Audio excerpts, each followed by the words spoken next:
it on over to TTS.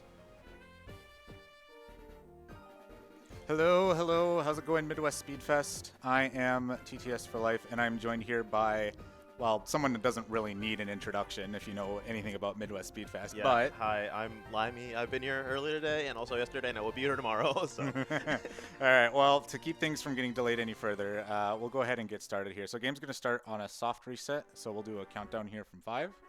In 5, 4, 3, 2, 1, go. good luck. Thanks. I'm going to need it. So, Pokemon Heart Gold and Soul Silver, Generation 4 games, they honestly don't need an introduction because they are so iconic in the Pokemon franchise. Anyone in their mid-20s, early 30s grew up on these games and absolutely love them. Thank you all for donating for the bid war for Heart Gold versus Soul Silver. As you can see, Soul Silver won, and unfortunately, I gotta say Heart Gold's the better game. I don't know about you. I'm a Soul Silver enjoyer. You are a Soul Silver enjoyer. So there's tension. Well, why am I playing? You should take this. Oh, I don't know. I haven't played this game in a while. That's fair. All right. So anyway, we're just doing very basic intro stuff here. Nothing too crazy. We are going to pick the girl for a very deliberate reason. Do we have a trainer name? Let me see here. We do have a trainer name. Our trainer name is going to be Ryan. Ryan, is that with a capital R? Capital R, lowercase y-a-n. It's going to trip me up so bad seeing a real name. Because I just click I and that's it for me. Mm-hmm. Especially since we're playing as a girl named Ryan. That's going to confuse things a little bit too. All right. So anyway, first things first, as always in a Pokemon run, is we need to go grab a starter. For this run, the very clear choice for our starter is going to be Cyndaquil. The biggest reason is that since these are remakes of the Generation 2 games, Gold and Silver, they decided to change up some things to, streamline the experience a little more. In the Generation 2 games, you are not required to go through what's called Sprout Tower in order to fight Falkner. Instead, you could just go straight there, and that's when Totodile and Rage become really good.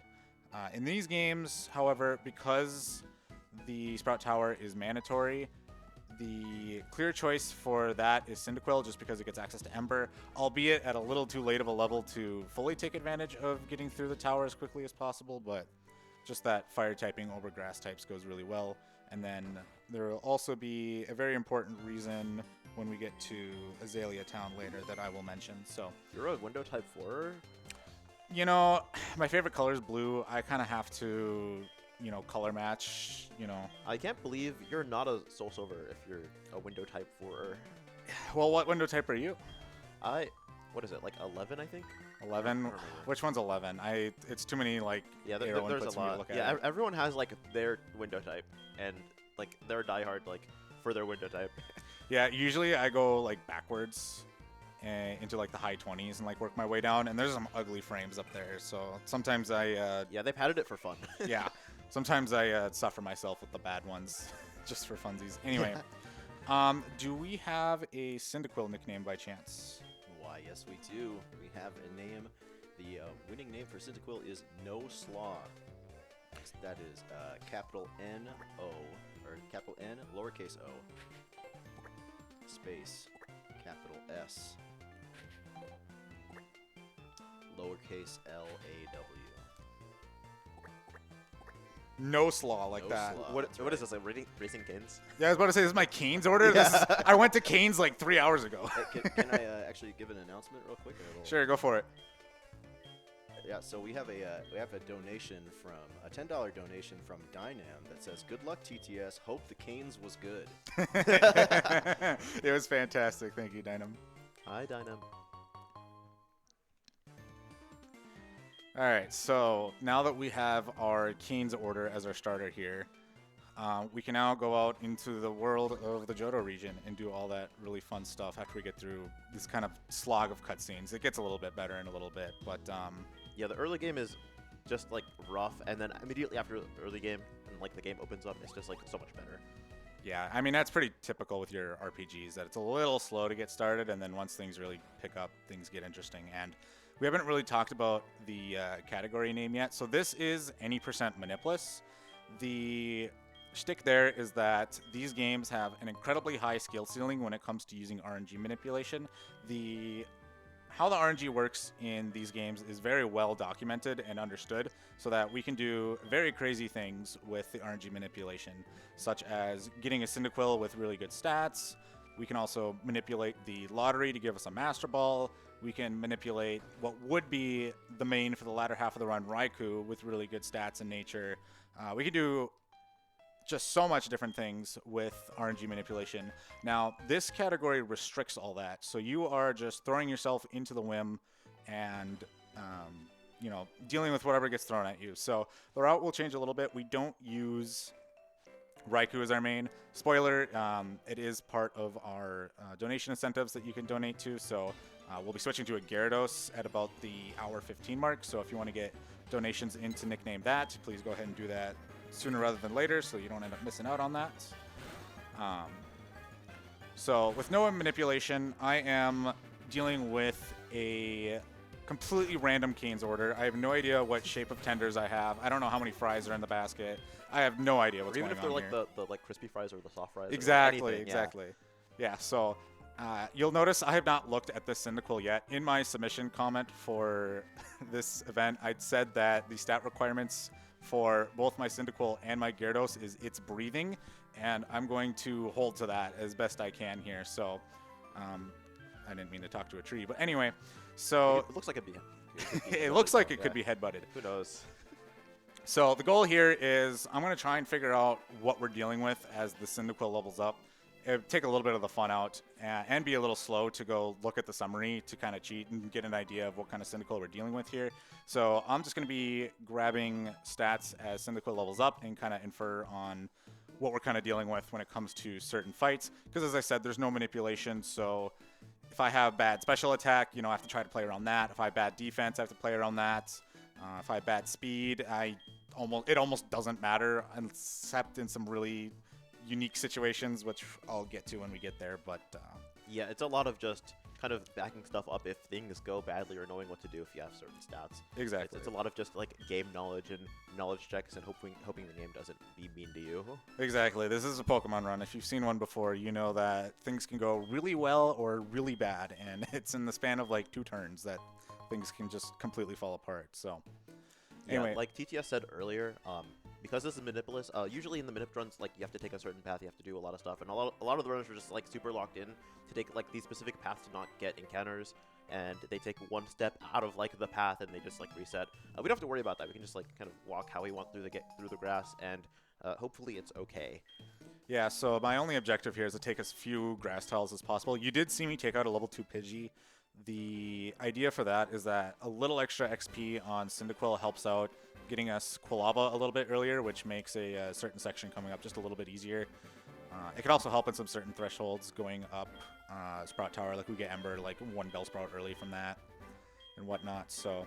Which matters a little bit, yeah. Right, it matters for like 1 Bellsprout being able to save a turn, so... Anyway. Time save. Right. So I have to go into the house to talk to the guy to get the Apricorn box. If I don't, he comes out and talks to me. And he like literally yells at you. It's so funny. Yeah, so it's better to just go in and talk to him for the most part. And then you'll notice as I'm moving through the grass, I'm being deliberate to walk through the grass. There is a common misconception with a lot of the Pokemon games that if you walk through the grass, you get less encounter rate than if you are running. That is true for this game, but the other Gen 4 and 5 games, it's not true. So if you're playing like in any of the Sinnoh games and it's early on, walking through the grass is no less likely to get an encounter than running. Yeah, it is just high. Right. So, but in this game, it does matter. So that's why I'm being very deliberate with walking through the grass. You'll also notice after I get an encounter, I do run a couple tiles after it. And that's because there is something called immunity. So if I get an encounter, I think it's 3 encounter checks of invincibility before I have the chance to get another encounter. So that can help me just speed through the grass a little bit quicker when I know that I can run and not risk encounters. Yeah, I didn't realize I was different in this question mark. I thought it was 4, but in Pearl I thought it was. Yeah, they changed up how like the encounter checks happen in the RNG for like every single game. They just are not consistent at all with how they want it to work. It's just like they have like a few new guys be like, I kind of remember this. Let's run it. Right. Yeah. I don't know what requires them to re-implement the solution every time, but that's you know to our how people advantage reinvent here. the wheel? It's like that, but like just worse. Right. So another thing when it comes to grass that I'm checking out as well is something called the opposite direction counter. So if you are, say you're standing in the grass and you want to look for a Pokemon to get like an encounter as quickly as possible, if you start looking back and forth, so if you like just go back and forth between looking left and right, that does increase your opposite direction counter, and that actually also increases the encounter rate. So as I'm walking through the grass, I'm being deliberate to not have that be the case. There will be a situation later where we do try to abuse that to get our main Gyarados for the latter half of the run, but more on that later. We have a rival fight to get through here. So rival is not too scary. You pretty much always outspeed Totodile unless you have like the worst speed on the planet. And another unfortunate thing is that while Scratch is 100% accurate, Tackle is only 95% accurate. So I'm at a slight disadvantage here, and he cannot stop clicking attacking moves. I would appreciate it if he stopped. Thank you. Okay, yeah. You just have to ask. Right. So when it comes to this rival fight, crits are typically disabled in the Gen 4 and 5 games when it comes to like first rival fights. However, in this game it's not. So 12, 11, 10. The unfortunate thing is that you can just get completely owned by an untimely crit there. So I took a peek at my attack, defense, and special attack there as I leveled up. I am not liking that special attack. It could be fine. 13 is crazy. Yeah, so basically what I'm doing is I'm trying to figure out what Cyndaquil's IVs are by working backwards from the actual stat value that each of the stats. That's a D-pad moment. Oh my gosh. DS and then there's like the one tile too. Yeah, I know. The one tile encounter is annoying, but yeah, that was a quality D-pad moment.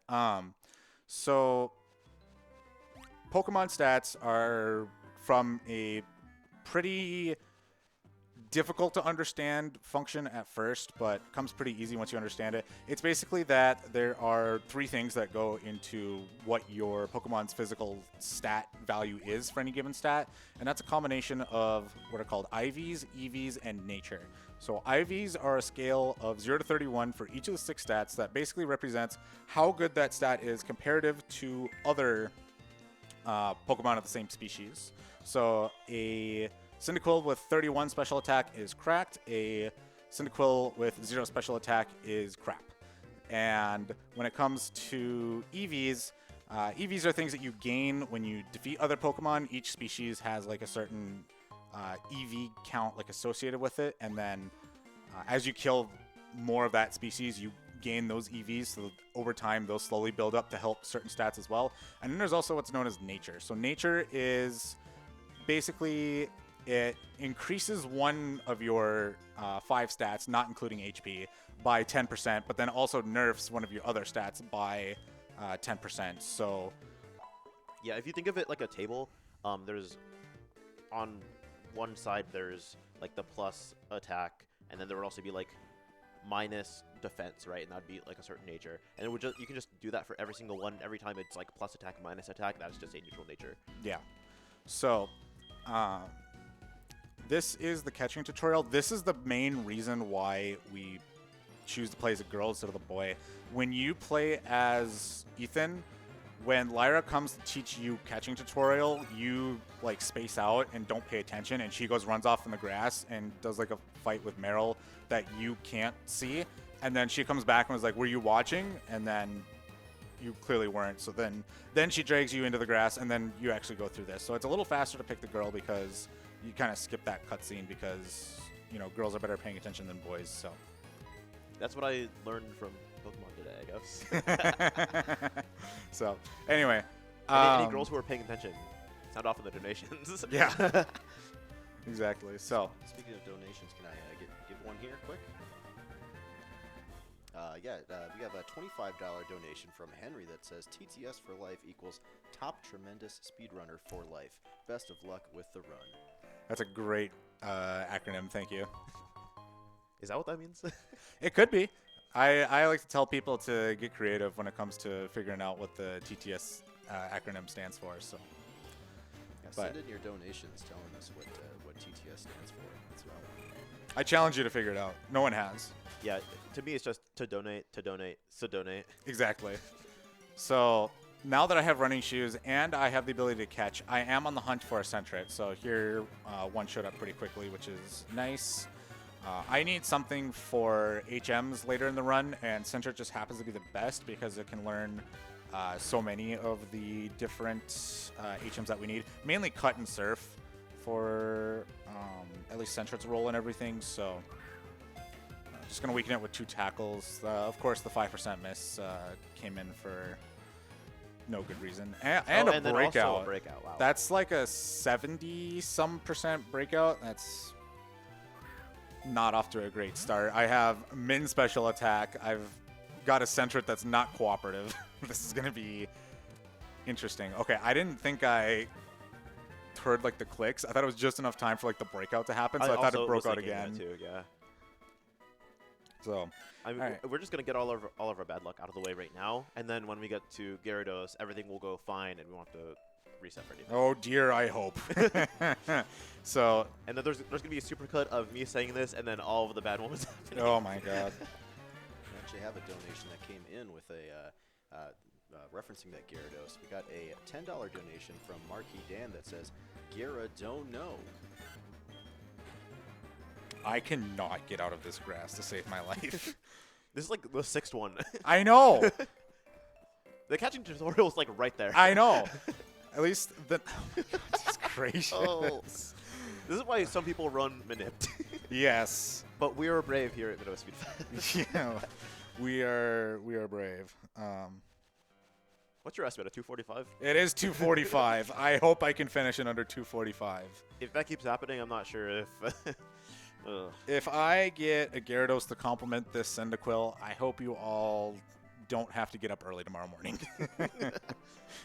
So anyway, we're coming up to the first like actual trainer fight. I mean, Rival is technically an actual fight, but a first fight out in the wild that we need to deal with here. This trainer fight is the biggest troll because it's like you're finally kind of out of the early game. You can kind of start enjoying the game a little bit, and then you get crit by his Rattata. It's an annoying thing. My health is really good, though. I did take quite a bit of damage from Centret that I'm not happy about, but I just want to be right around like 9-ish HP. I would like to have Blaze for the latter half of Sprout Tower, but if I don't get it, it's not the end of the world. It just costs me turns.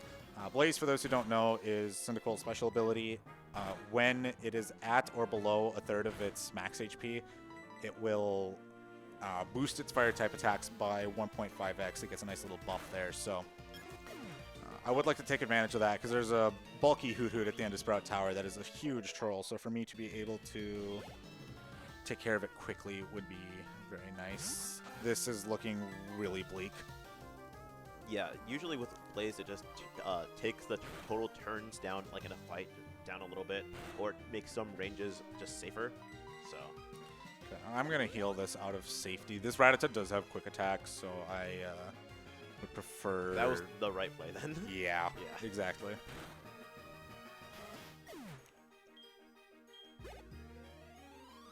We got another donation from another Pokemon character from another game. Let's see if we can catch who it is. We got a $10 donation from Todd that says, I'm confused. Why isn't anyone taking pictures of all these Pokemon? Donation goes to tying up the bid war because I thrive for chaos. You know, I have to say, I have not played Pokemon Snap. Shoutouts to Pokemon I Snap. love Pokemon Snap. You got a boo for... Whoa! Make yourself known. Pokemon Snap is so good. I'm vouching for that guy. Boo. Also, I'm looking at the stats. Yeah, I do not like this Cyndaquil at all. This is going to make things interesting. Yeah, I think the game is trying to make fun of you back for the "it's a breathing" comment from earlier. Yeah, it's really testing its breathing part of my my claim here. Speaking of tying up that bid war, the name for Gyarados is currently tied up at $10 for Deltarune, Extra Toast, and Gyarados. So if you want to get break that tie or suggest your own name, get those donations in soon. Yes, please get those in. I All forgot right. this cutscene even exists. I'm gonna be so for real. Yeah, this is just like a, oh yeah, this exists every time I come through here, so. Oh yeah, the Versa recorder. Oh yeah. Alright, so we finally made it to Violet, which means at least most of the encounter problems are done and over with. I won't say all of them.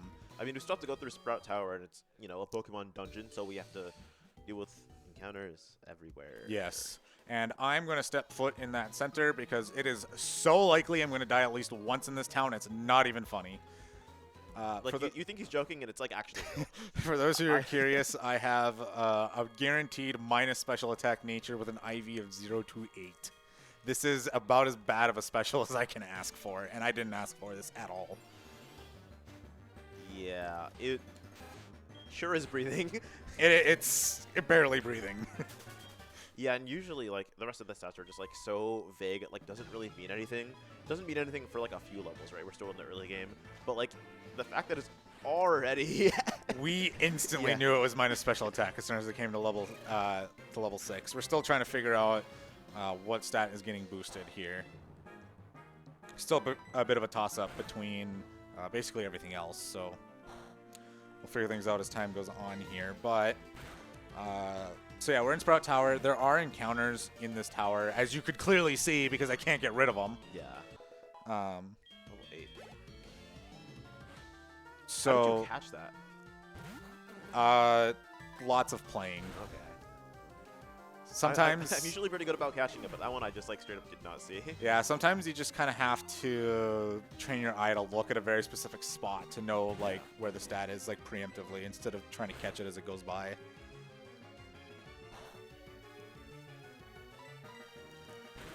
So yeah, all these Bellsprout go down in 2, and Vine Whip does almost nothing to us. So it's only really sketchy in here if you're dealing with less than ideal HP. So like if you're really low because you're trying to hold Blaze for the very top of the tower.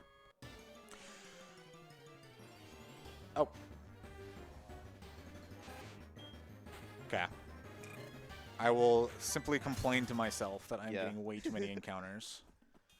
Yeah, there is actually so many. Was there like 2 extra ones in that room, or was that only 1? Yeah, there were 2 in that room. You can... That was like 8 tiles total. Right, on average, you get 0 in here. Yeah. For some reason... really testing you right now. Yeah, for some reason, I'm just getting completely walled, and I do not understand it. I have a question. Since everyone is talking about canes, what's your canes order? Today I got the box, no slaw, extra toast, and an extra sauce cup for the toast. Okay. Have you ever like split open the toast like from the top and then put the tender in there and then put the like sauce? I have not thought about that before, but that sounds genius. I've seen people do it and they swear by it, and I tried it. I think it's like fine, right? But yeah, it's like you're making like the sandwich deal, but like not with the with the sandwich bun that they give you. You just use the toast. Why isn't Cane's like doing that? That's like perfect. Wait, no, that's a piece actually. I think they should add like the kids sandwich orders just to that. Because half the time I get the kids meal and half the time I get a sandwich. I swear by the sandwich. I think it's so good because it's just like the bun for the sandwich, but they use like the same butter as like the garlic bread. Yeah. So it's like so good. Everybody, that does sound good. with your And it's favorite like Raising guaranteed Cane's order, 3. please. I'm getting hungry. I went to Red Robin earlier. You should have went the Canes, man. Should have went the Canes. All right, so we got to level 10, so we finally got Ember. Yes, Cyndaquil does not learn Ember to level 10. I don't know whose idea that was. It is brutal having to go halfway through the tower without Ember, but we finally got it, so we're good. So we're coming up on the final boss of Sprout Tower. His name is Elder Lee. like spelled L-I. Get it? Elderly. Ha. Anyway. Oh, I just figured that out. So yeah, he has a Hoot Hoot. It's kind of a pain. It only has it has 3 moves. It has Peck, Growl, and Hypnosis. Hypnosis is obviously the very annoying one to see, especially because we don't have anything to wake us up from sleep. Yeah, so we just have to hope for, like, not 5 turns of sleep. Exactly. So we're just hoping for no sleep and maybe 1 or 2. That's the 3rd Really? encounter. I cannot believe this. Good thing I didn't say I'd donate for every encounter, because I might not go home with any money in my wallet. Yeah, we're not making it back at the VGMCon venue. Yeah, I'm going to be stuck here. I mean, with this many encounters, I might actually be stuck here forever. I'm not getting into my bed tonight. Also, in like HGSS, I like the like rival story being expanded, but like in the beginning, he's just like such an annoying person. Yeah, he is. He's just like, he's why a would I brat. ever be nice to my Pokemon? I'm just gonna throw them around and then like make them fight until they like pass out. And it's Exactly. like maybe make them like you. I'm not sure. He figures it out eventually, but we won't help him get to that conclusion, unfortunately. Yeah. All right, coming up on Hoot Hoot here. I'm basically hoping for Peck Spam into Blaze, maybe a crit to Blaze to help, but this is basically going to be a 4-shot. I hope it's not a 5-shot. Okay, that Oh, crit is very okay. helpful. Come on. Oh yeah, I forgot that like the attack was bad, and I was like, oh, I should have done more, surely, right? Yeah. Okay, double crit. The second one wasn't quite that helpful, but Maybe we lived. if we got that a little earlier, it would have been nice, but True.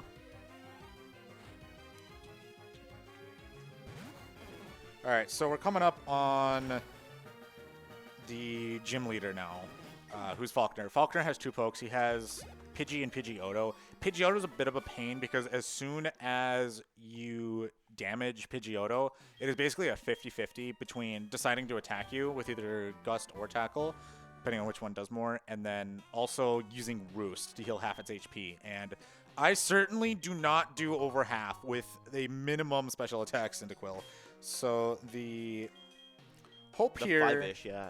Right, so the hope here is that it just never uses... it never uses Roost, and maybe I can get a Blaze hit off near the end to help things a little bit. But also... I now know that I speed tie the Pidgeotto. So some Cyndaquils, if they have pretty good speed but not amazing speed, can speed tie the Pidgeotto. And what a speed tie means is that it's basically a coin flip on who goes first. So this can go really good or really bad between not winning the speed tie I want to or getting Roost spam. Don't look away. Or maybe look away further. Yeah, maybe look away, but like with like a little bit of like a crack when your hands. Yeah, right. It's Yeah. maybe one of those like you're peering through your fingers because you just can't watch kind of thing. So Yeah, so I'm gonna tell you what's gonna happen right now, right? We're gonna do good against this Pidgey, right? It's not gonna be that bad, and then Pidgeotto's gonna come out. We're gonna win the speed tie. We're gonna get a crit, and then everything will be okay. I so hope you're right. So I'm switching in. Oh my God! Don't. Really? That That. that is hilarious. That doesn't happen ever. No. Would you say I think that this is that's actually never the first time we've happened seen this before? happen. This is interesting. I should have clicked Foresight, clearly. I did not have the Foresight. Get it. Oh, I get it. Okay, so I'm not level 13 for Pidgeotto, which means This is Ember's going to bad. do even worse, and I don't have Quick Attack. Oh. This is going to be so interesting. Yeah, that does nothing. That does nothing. Yeah.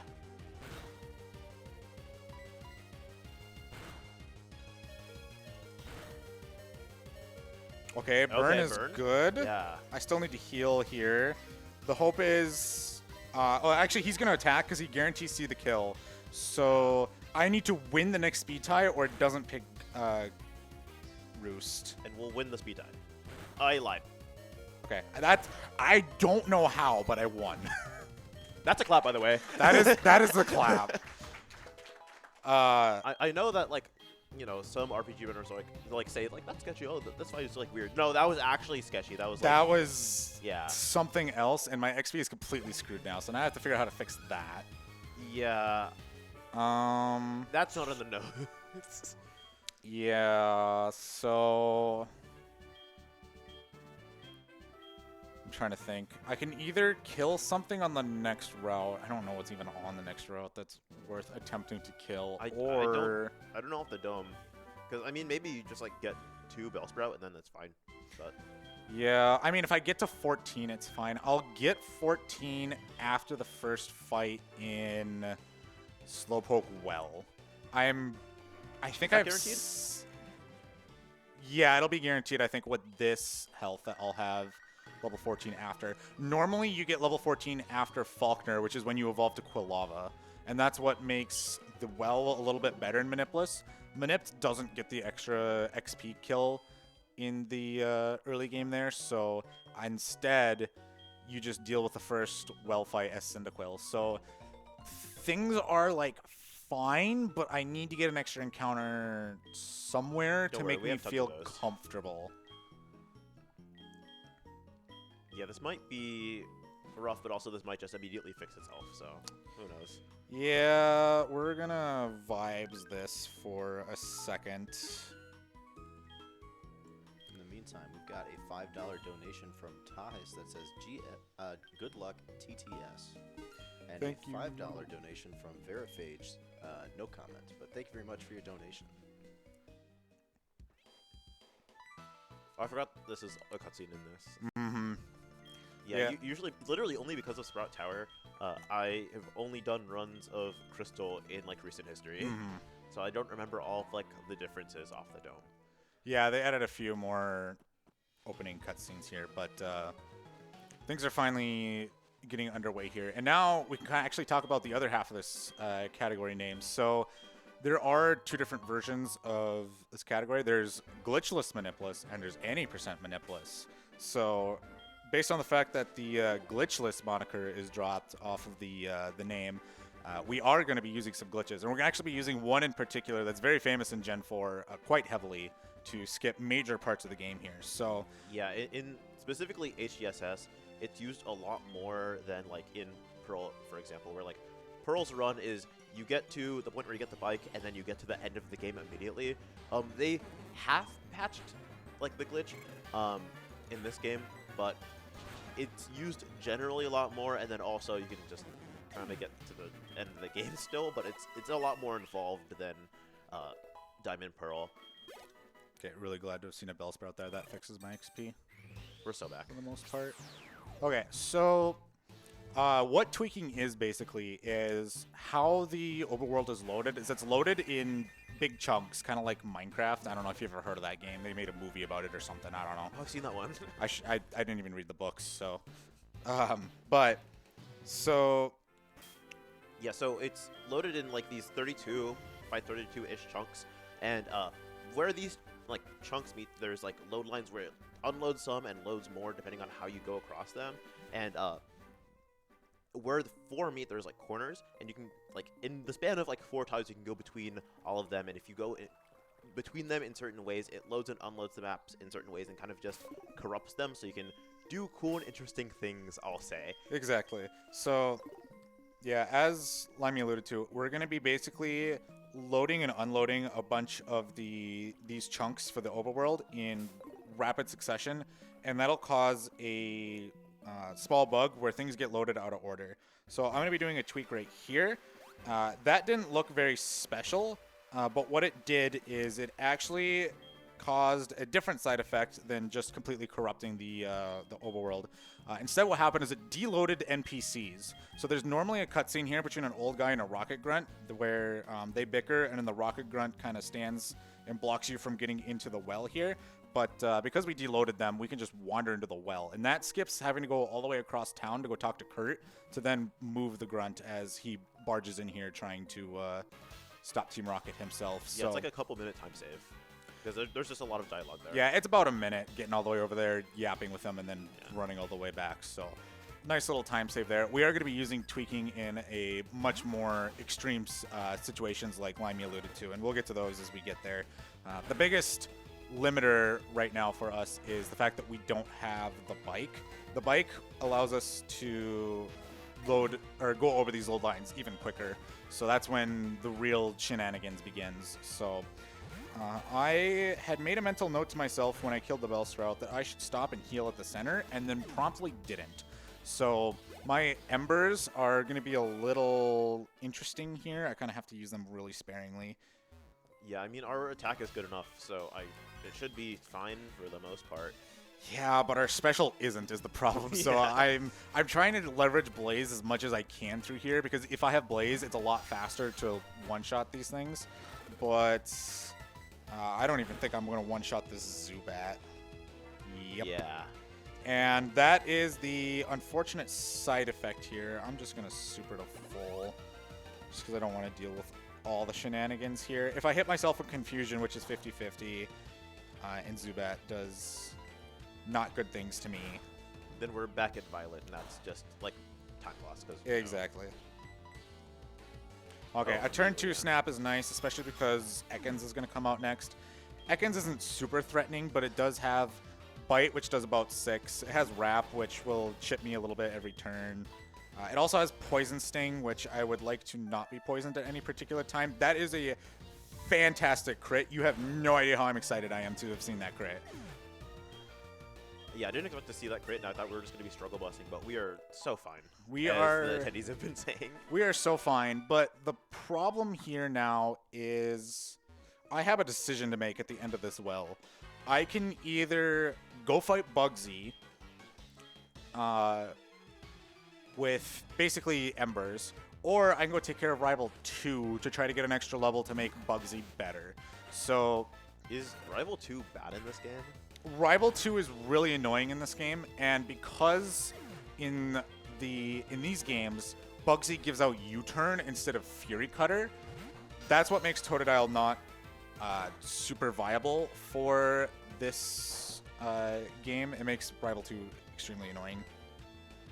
Yeah, Fury Cutter is really good. I forgot he gave U-turn. Yeah. And in these games, how Croconaw is coded to work, because it has Scary Face, for some reason, it is dead set on using Scary Face to drop us to basically -6 speed. But we can kind of ignore that fact because we have Quick Attack. So we can use Quick Attack to make ourselves faster instead, because Quick Attack's a priority move, so it'll always go first. And then, so basically, as it's spamming Scary Face on us, we attack it with Quick Attacks and setup and all that fun stuff. The problem is that to do Rival 2 early, you would like to have high special well, at least not garbage special defense, so that you can have a water gun rolls so that you can tank 2 of them. And that is a combination of your special defense and your HP. My HP is basically 0, which means for me to do Rival 2 early, it's kind of sketchy. But for me to do Bugsy early, it's also sketchy because I have as little special attack as I could possibly get. So I'm at like a moment where I'm trying to decide the lesser of 2 evils in my brain right now, and I don't have a good answer to it right now. Yeah, they're both terrible and messed up and could give you a bad time. Right, so when it comes to Rival 2, the water gun rolls are 18 to 20 with a max roll or a 1 in 16 chance to do 24.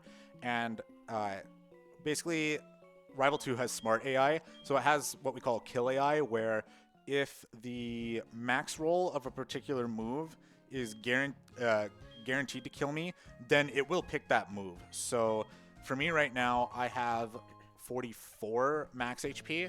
So if I get the average roll of 20 from Water Gun, I then have 24 HP left over. And that means that it'll click Water Gun again. And that's not horrible because, again, I'm only dead to a max roll. But the problem is that it will be basically spamming Water Guns on me. So I have to basically use every other turn to heal myself.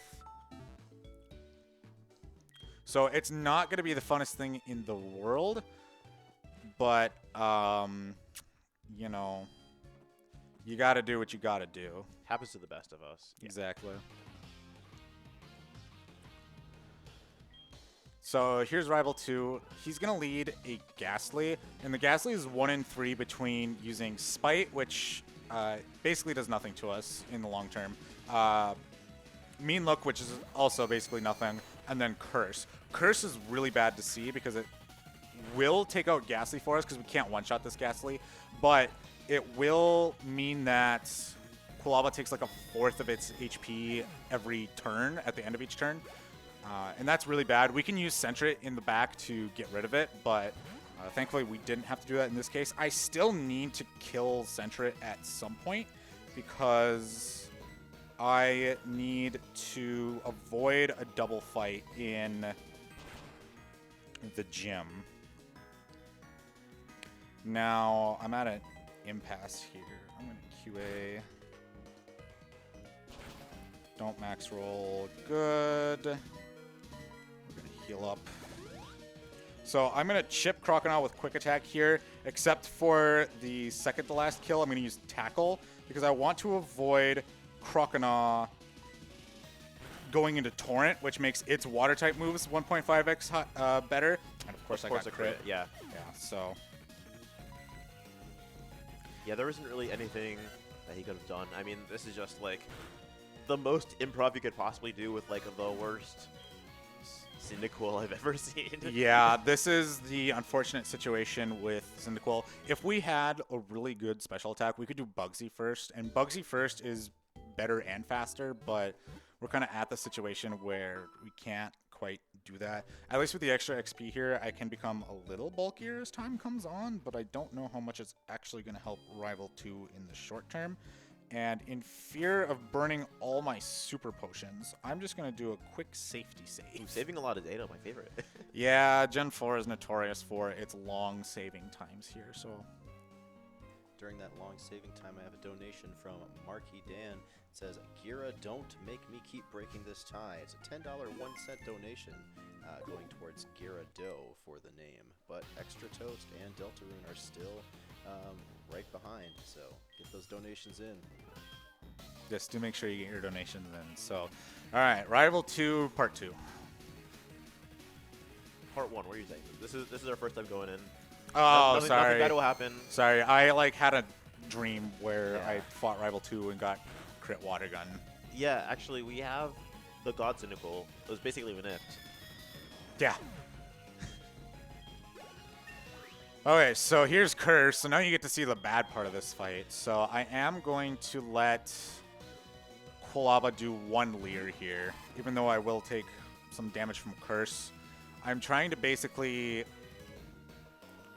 be as resourceful as possible given my limited super potion count and not wanting Croconaw to have as many opportunities as possible to click water gun. So unfortunately it is going to spam water gun here. This is actually not a good situation to be in. So I've used 2 Leers. I need 1 more. There's a very real chance that I'm just going to burn all my super potions. Okay, that's a very good bite there. When multiple moves can kill you, the AI will pick randomly which one it chooses. Bite was really good to see there, but then following it up with water gun was really trolly. So if I'm not guaranteed dead to... Oh, I got an 18 roll. I'm spoiled. If I'm not guaranteed dead to anything, it should be picking Scary Face. Unless I'm at -6 speed, but I'm getting very unlucky here, and I'm now out of super potions, and I just can't win from here. Yeah, I was gonna say this does not. I look do not have good. the super potions to continue. Yeah. So good to know. Curse is basically going to be a reset here. Yeah, and if there's any more messages, like, feel free to read them while we figure this out, I guess. Yeah, this is The world's worst possible. yeah, this is a bottom of the barrel Cyndaquil trying to make things work moment.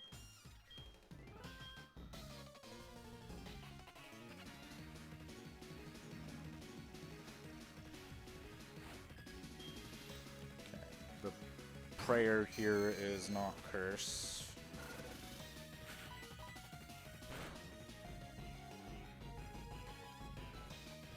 Okay, at the very least, I'm going to get an extra level here, which will get me extra XP. So things should go... No. Wait, hold on. No, I am getting the extra because of the second fight, so I'm at 46. So this was the same case in the last fight. Okay. Right. Okay, that makes sense.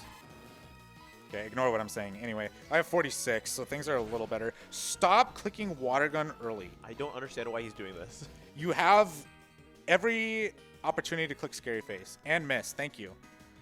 Kissers 3. I can go one more turn. Okay. I think I'm mathing that right. Did I include the missed Scary Face in my calculations of what my speed was? I'm not sure. Anyway. I think what you're doing is correct. But Yeah. I just didn't know if I had one more Yeah. turn before I was guaranteed to get Water Gun. Anyway, this is looking really good. So QA again, this will put it to a little over half. Now I'm going to tackle here, so in case it uses Water Gun, it doesn't do so with Torrent, and then QA will wrap it up. All right, Okay. so that's the scary part of Rival 2. So now I just have to get through Zubat. I don't want to can't- say it's free, but Yeah, it's not free because Zubat has Supersonic, so it can be a little trolly. the worst thing that could ever happen can happen. But other than that, I mean, Yeah, like the it's biggest. likely. Yeah, the biggest wall is Croconaw, so now that Croconaw's gone, I should win from here. Unless I massively skill issue myself, which I am known to do. Oh, and then a burn. Yeah, that makes this a 2-shot here guaranteed, I think, which is nice. Even with the 4 to 7. Oh, yeah, I guess so. Yeah. Okay, so yeah, the save was a very good call. Oh my goodness. Yeah, that is worth clapping for We because are- that was tough. I don't want to say we're out of it because we're. If anyone here could like see what I'm seeing, Yeah, for those who want to know at home, my HP IV is 0 to 1, which is as bad as it can get. My attack is 29, which is the only saving grace. My defense is 14 to like 25-ish, which is fine. Defenses only really matter when you're looking at how much quick attack is going to do from Bugsy's Technician Scyther, which, yeah, is a mouthful. All to say that is very threatening. Special attack is good for anywhere I'm clicking Ember, which is just about everywhere, and as we know, that's about a minus nature 5 to 8. I'm about middle of the road special defense, and then I'm plus speed, but really low plus speed. And the only thing that speed matters for is your situation against Pidgeotto, and we know how that went, so. yeah.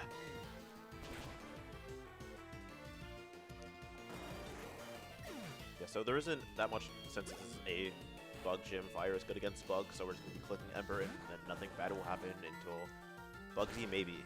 Yeah, Bugsy, most definitely. So the issue with Bugsy is that he leads a Scyther, and Scyther is very powerful thanks to its ability Technician, which boosts moves with low base power. So Quick Attack is like a 40-ish base power move. 35, somewhere in there. Yeah, it's like not super high. Yeah, so it's not high, but Technician basically makes it more powerful than what it normally is. On top of that, Scyther has Leer, which will drop my defense, and Focus Energy, which will increase its crit rate from 1 in 16 chance to 1 in 4. So it is very likely that I can just get completely owned by getting a bad crit at the wrong time. I would like to see Blaze. Are you going to safety save for this as well? Or? I think I'm going to, just because of how rough Azalea has been to me so far. I don't want to add more time. Oh my god, I have to save a lot of data again. I don't want to add more time hauling all the way back here. Yeah. Yeah, so in the interest of not having everyone go to bed at 3 a.m. It's only 2:30. We're going to be going to bed at. So, alright. Anyway, wish me luck here. I'm hoping to get Blaze to, like, 3-shot this Scyther. I don't think this Scyther can be a 3-shot with this special attack. I don't know. This is gonna be vibes. Just basically spam Ember and hope the vibes are good. The vibes are fine. Okay, the vibes are really good all of a sudden. The vibes are fantastic. The vibes are great because that burn. The room is buzzing. Yeah, the burn cuts Scyther's attack in half, so it basically negates the leer that it just used on me. And even if it crits here, it's not gonna do like a threatening amount, like right there. Yeah, that was like fine. Yeah, so fine. That was a perfect Bugsy. That is clap worthy. Yeah. All right, and then the other two on Bugsy's team is just a Metapod Kakuna. They're not threatening at all. They always go down to 1 Ember, so the worst of it is over. Thank goodness. Yeah, I don't foresee anything like majorly bad or threatening happening. I feel bad saying this, but yeah, like going forward, it should be, for the most part. Knock on wood, we're hitting a very consistent section of the route. Yeah, there isn't that much that could happen, and then after this next section, we get our next main, and then everything good will happen because we'll get a good Gyarados. Everything will be just fine. Everything will be fantastic. Speaking of that Gyarados, that bid war is still open. Get those donations in. About how much time do you think we have before that Gyarados fight? Oh goodness, I don't have a timer in front of me, so we're at 50-22. Oh boy. Yeah, I was gonna say like another 20, 25, 35. No more than 35, right? Yeah, I'll say put a thumb down on like half an hour. Yeah. All right, folks, we got about a half hour. Get those donations in.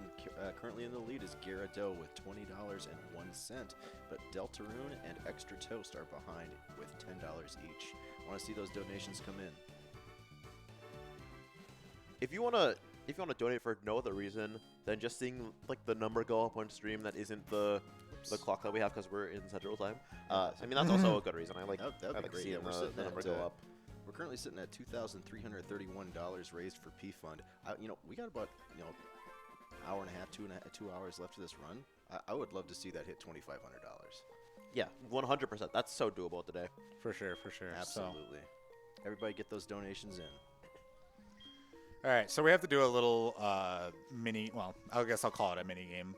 These Farfetch'd are being rowdy, and we have to go and catch them for the schoolboy here. So all you have to do is just talk to them from behind, and you could use the sticks to manipulate their position, so that way you can talk to them from behind. So that one was kind of the more tutorial one. The second one is a little more advanced, but the puzzle is actually really simple when you know the solutions. So I hate how he like patronizes you. He's like, yeah, I know you did it once, but like you have to do the puzzle like this because I already told you, and you like reading dialogue, so just do it again. Yeah, he's he thinks you have a very short-term memory, but anyway. So yeah, just gonna pick up this Farfetch'd here, and that will give us access to cut because that is the requirement to get out of Azalea is access to cut. So we'll go ahead and teach it to Centric here. There's a couple more goodies here in Ilex Forest that I'm gonna pick up. There's an X attack that I'm gonna pick up for later. There's a couple super potions I can pick up, and I'm probably definitely gonna pick them up just because this Cyndaquil has exhausted a couple of them. And I think my repel is about to wear out. I was trying to get it to set up to wear out at this cut tree, but I'm pretty sure I'm like one tile off, annoyingly. Yeah, this is not one of those generations where we can... Or we're off earlier? Maybe it wore off earlier. Okay, I just completely missed it wearing off. It must have... Maybe it wore off on the same tile as I caught Farfetch'd, and that threw me off. Oh. That's probably what it was, because I wasn't paying attention. Because I did waste steps. That's what it was. Okay, anyway. So I'm going to get this X attack here. How many super potions have I actually used? Is it only like one? Well, use the 2 in the fight that you died to. Right, so I'm trying to think of like what I actually have. I'll just pick up this one, and I think that's all I really need. So you should have 4 at this point? Yeah, and even 3 would have been fine, but anyway. I mean, being a little safe is always fine. Yeah. For whatever that is. It doesn't help to have one more super, especially because I'm out of regular potions.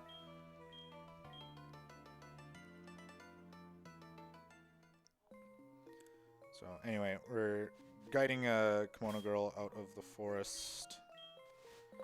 And then we're going to pick up an Ether here. An Ether will give you 10 PP of a particular move that you want to heal, so it kind of skips having to stop at a center.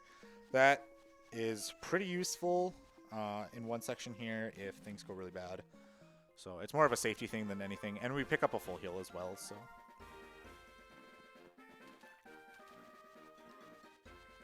Yeah, we're about to get into Goldenrod, which is not...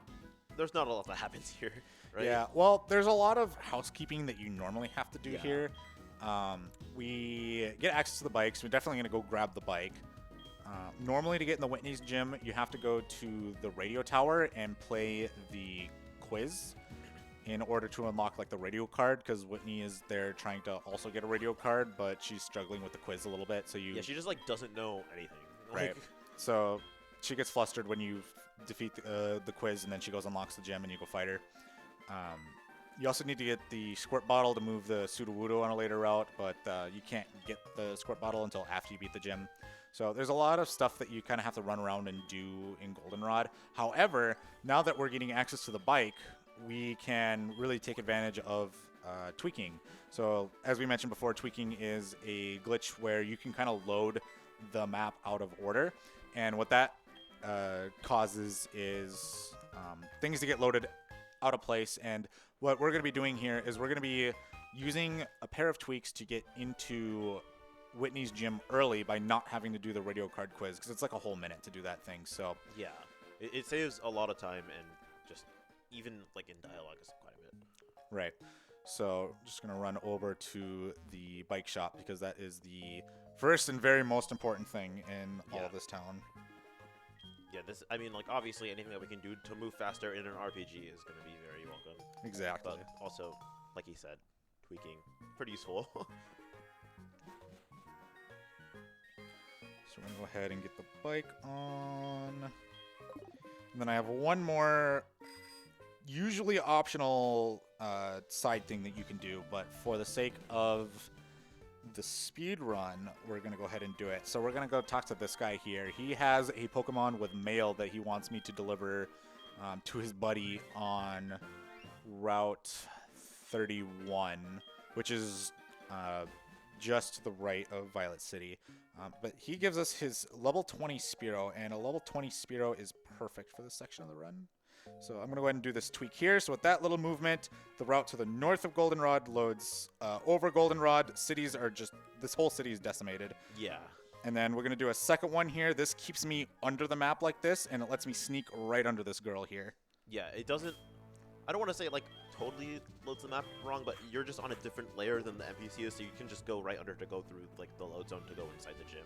And when you leave, she's still there, but you're just inside of her, so it just lets you, like, leave the gym like that. It's pretty interesting. Yeah, some of the side effects from tweaking is like height positions get screwed up and stuff. That's why I kind of sunk through the map there. But then that's why I also had to do the second one, is I had to keep myself under the map. So that second tweak is what accomplishes that. Yeah. So now we have Kenya here. Everyone say hi to Kenya. Hi, Kenya. And so the reason we're picking up Kenya here is not because we need to deliver the mail to his buddy on Route 31. We actually are going to use Kenya as our main for a little while here. So Spearow is normal flying, which is really good typing for the normal gym that we're dealing with right now, and the ghost gym that'll be next. It always comes with set stats, so I know exactly how much damage Kenya is going to do to everything for the next section here. Yeah, so, that's why everything's fine. yeah, so it makes things incredibly consistent. The third big reason why we take Kenya is because of Whitney herself. So Whitney's big gimmicky move that she uses in battle is Attract. Because our whole team is girls, the idea is that she would try to charm your team with Attract, and then when you're in love, it's a 50-50 whether you actually attack or if your Pokemon falls in love and does nothing. But if you are the same gender as the other Pokemon, then Attract doesn't work. So that means it's basically going to be a really free Whitney fight, barring the good old finger-waggling shenanigans that Clefairy can do, and... I wouldn't even speak it into existence. yeah, and sometimes Miltank can get a little funky, but... yeah. We're going to go ahead and teach Mirror Move here. Mirror Move lets you copy the last move that was used by your opponent. So we're going to be using it on Miltank to copy Stomp. We would like to save our Aerial Ace PP as much as possible. So using Mirror Move, we can use Stomp against Miltank, and because we're faster than it, we introduce the chance of flinching it. And then we save our Aerial Aces, which is really nice. So I do need to heal the full, because if I'm not, then things can get a little weird. Yeah, the birds here don't have the same like Torrent, Overgrow, Blaze ability that our starters do, so we don't have to worry about staying low health to like do more damage. Yeah, and I'm trying to avoid as much as possible the situation where Miltank will go for Rollout instead, because then I can't copy Rollout, because Rollout isn't going to do nearly as much and puts me in an awkward situation.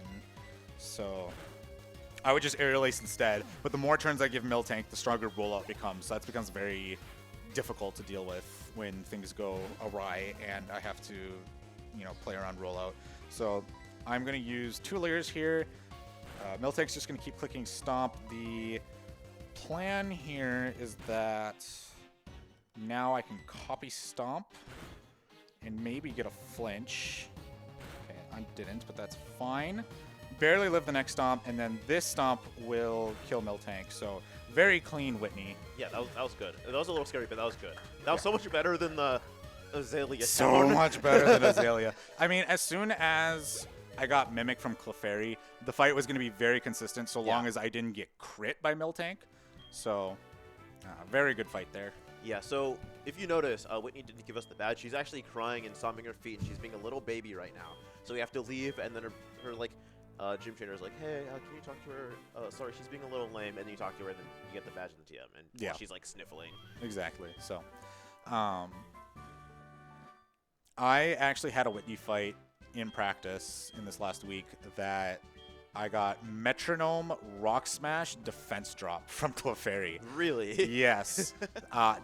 To say the least, that was an interesting fight. Because Rock Smash has a 50% chance of dropping your defense. So it was very scary to see in the moment, because when you're minus defense, Stomp is going to do more, so you kind of have to play around that. So yeah, and we're just getting the score bottle, so it is like right next to the gym. So it's very fast. Yeah, but also, I feel like it's very easy to forget. I actually have forgotten this in a race that I was doing for fun with another runner not too long ago. Shout out to Icy. I've forgotten it before as well, and it is like the most soul-crushing thing. It is. Yeah. It hurts. 'Cause you're like, it's so simple to grab. How did I forget it? Anyway. Yeah, it's like so like nothing burger almost. Right. So I'm going to set up another tweak here. This one isn't very fancy, but it does deload all the NPCs on this route. Yeah, there's a lot of trainers here. Like, what is it, like 4 fights? Yeah, there's a double fight that you kind of sneak behind, but then there's a picnicker you have to fight because you skip the double, and then there's 2 spinners that you would normally have to pass, and then 1 more mandatory fight, and then a cut tree you'd have to clear. So with that tweak, it deloads all of the dynamic objects on that route, so all the NPCs in that cut tree were just gone. Yeah, it is a big time save, but it does not look like it. Yes, that saved quite a few minutes, actually. Yeah. Also, fun fact I found out recently, because that, like, the bird that you got from the guy working the, like, gate to the city, because it has mail, you can move the mail onto a different Pokemon, but still deliver it to the guy, and the guy will just be, like, confused. Oh! He'll be like, thanks for the mail, I know who sent this to me, because it's, like, addressed to me, but, like, this isn't, like, his Pokemon. You can keep it, I guess, but thanks for the mail, and he's, like, so confused. That's funny. That's how you can keep the bird while being nice to the guy, I guess. For sure. So thinking ahead here, I'm just going to full heal Kenya. Sometimes you can keep Kenya at lower HP to set up for the Rival 3 fight that's coming up. But based on Quilava's HP, based on the fact that I have no regular potions, I would have regular potioned instead if I could. I'm too lazy to use Orans right now, so I was just super to full. It makes this fight a lot safer too. So this is Fairy Double. This can be kind of a troll. These Pokemon have more troll moves than attacking moves, so it's not usually too threatening to deal with them, except for the fact that the Clefables do have Metronome. It's not very common that they pick Metronome, but they can, and that's where the fun begins. The Wigglytuffs have Disable, which I would prefer to not have Aerial Ace or Flame Wheel disabled. The Wigglytuffs also have Cute Charm, and because my Cyndaquil is male, it could fall in love to it. But yeah, we're just going to focus on one side in particular so that it becomes a 2-on-1 just to make things a little bit easier for us. And so far, everything has been going down in one hit, which is really nice because at least my attack is good on Cyndaquil. Yeah, just a time check on that incentive for everyone at home. We have to go through this fight, and then there's a little bit we have to do, and then beat the next gym at Critique, and then...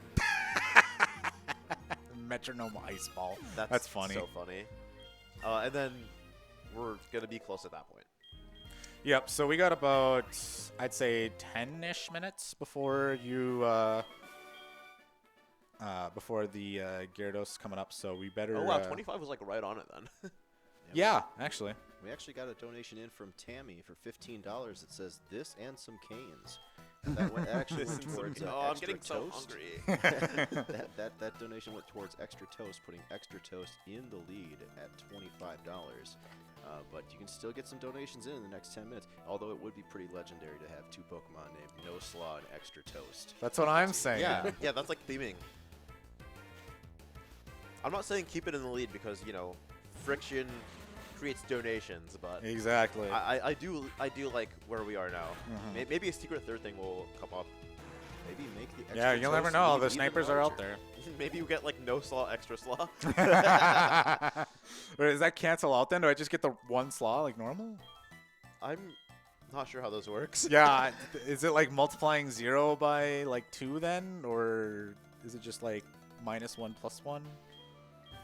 It's a neutral slaw nature. There's lore there, but it doesn't matter. That rocket guy was just like spinning for fun on like the Kimono Girl stage. Yeah. Then he gets dizzy and becomes a spinner. He was just being a pain to be a pain. I'm going to pick up this Hyper Potion because I have no confidence in Gyarados being good either.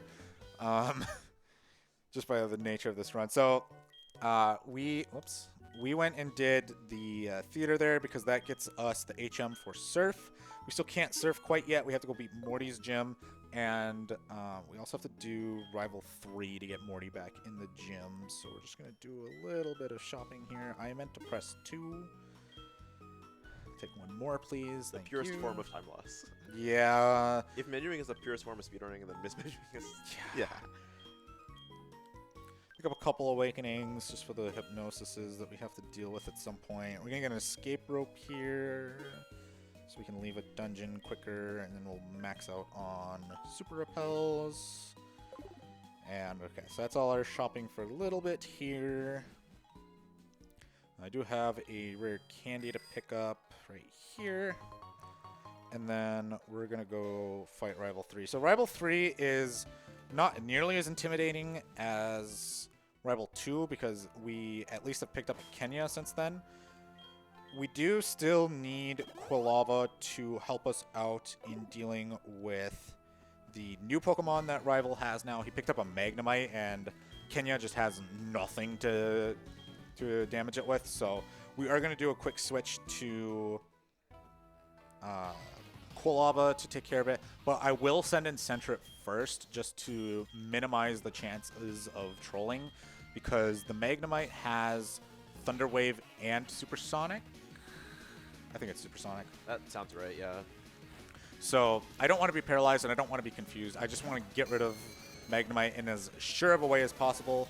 So the plan is to just send out Sentret so that Quilava can come in for free, and then we'll be able to one-shot Magnemite no problem with this attack. I'm like very positive.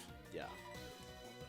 Also, one small thing that I wanted to mention, the bird that we got from that guy in like the city gate, because it wasn't ours, we didn't catch it. It counts as a trade Pokemon, so it actually gets a little bit more experience. Yes, that is another big benefit to picking up Kenya. Yeah, as you can see, it's already at 23, and Arquilava is at 21. Yeah, so it's doing pretty good with XP. Okay, so now Crocodile is going to come out. So we're above Water Gun here, so I don't need Quilava to take out Crocodile, but I do want to drop Crocodile's defense as much as I can, so I will be spamming Leers here until it decides to spam Water Gun. of course it did turn 1, which actually isn't a bad thing because I only really need to get 2 Leers off, I'm like pretty sure. So with these 2 Leers, it should be free for Kenya to take out Croconaw. Croconaw has learned Ice Fang since Rival 2 fight, so that Didn't even use it, so. yeah. So that's particularly scary. It's, again, because it's very determined to drop our speed to -6 first, it's pretty rare to see Ice Fang. But, again, there can be some pretty rough situations. I did have a really rough Rival 3 fight not too long ago where I got an Ice Fang where I really didn't want it and had to play around it as best I could. So, Yeah, just having like the worst situations ever happen and then having to play around it to like avoid just like resetting back to a save or a center is just like really big in Manipulous categories. for sure. Like I like it, but it's not for everyone. All right, so everyone can clap because that's the last hardest fight for a while that can just completely own us. And it went smooth. Things are finally going well again after being taught a lesson in Azalea, so. Yeah, in Manipt categories, this is where like we would get our main like after like the roaming legendaries go out and roam. Yep. We would Manipula, Raikou, and be funny for a while because it's like level 40, right? Yes. So yeah, because they're level 40, they're legendary Pokemon, so their base stats are absolutely cracked. Raikou in particular with a really high special. I never repelled in here, so yeah, we're not done with the encounter bit yet. Yeah, because he has like Shockwave, which is just like really good against everything, right? It comes with Spark. It's Spark, sorry. Yeah, you kind of have to bandage up. Oh my goodness, I should stop playing off the preview and play off my DS. The dogs actually kind of have pretty mediocre moves to start out with. You kind of have to fix them a little bit. Yeah, it's not that much effort, but I know in Goldenrod we would get like Kims from the what is it called? The Voltorb flip. Yeah, Oh, you would yeah, gamble Voltorb flip Yeah. for a while with RNG manipulation to get a ton of coins really quickly to like get Thunderbolt and Glitchless, and in Manipt you actually go buy Thunder from the department store instead. Yeah, I want to make this clear. I'm not for online gambling, but I do love playing Voltorb Flip online. Like that is my vice. I love playing Voltorb. Go Flip play online. Voltorb flip because Yeah. at least it's a game of skill. Yeah, it's a game of skill until there's coin flips, and then I lose all of them. So, anyway, this is a very, very long gym. So if you have any wonderful messages you would like to tell us, our wonderful donation reader. Yes, here. I do have an announcement. We're currently at $2,346 for P-Fund. We still have a ways to go here on the run, so let's try to hit that $2,500. Yeah, we definitely can make that $2,500 by the end of this run. It is not going to be that bad, but I do want to mention that we're like a good portion into it, so we gotta pick up the pace a little bit if we're gonna beat that tonight. You should have told that to Rival 2 like 20 minutes ago. I didn't want to make you do it like 4 times, okay? Like, Yeah, hit ! Donate in chat. Midwest Speedfest 2025 is supporting the P-Fund Foundation's Transcend campaign. The Transcend campaign donations go to the Transcend Fund, a fund of community donations restricted to supporting Trans Plus serving organizations in the upper Midwest. Trans Plus serving organizations can apply to this fund, and their applications are reviewed and ranked by peer volunteers from the region. 90% of all donations go directly to the organizations, and 10% is used by P-Fund to recruit, train, and run the peer-based grant review process and grant distribution software. It's a really great cause. Please, if you can, ! Donate in chat.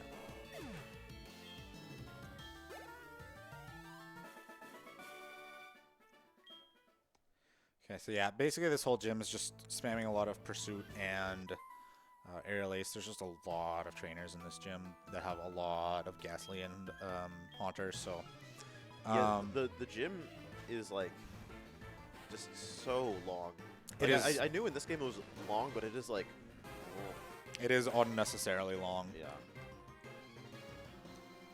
Because in the older games, it was just like, instead of being like cool demonstration of like lighting on like the DS, it is just like this entire section is dark, and like you have to figure out where the path is, and then like if you know the path, then it's like really fast.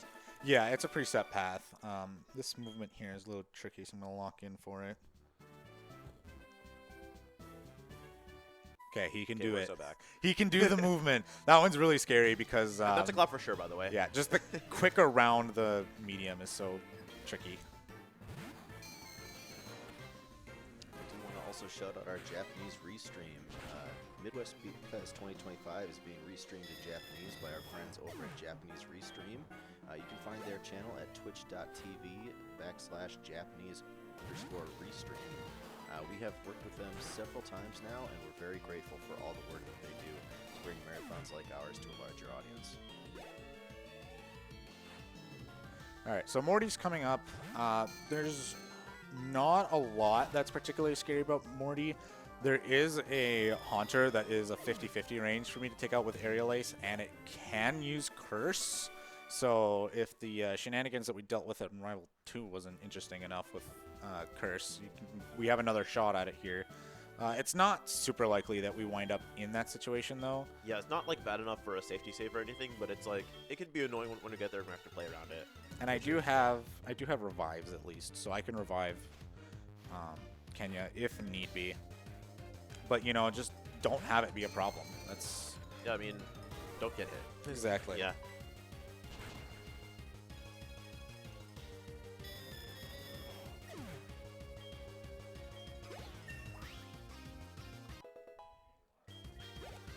All right, so this Haunter is the range here.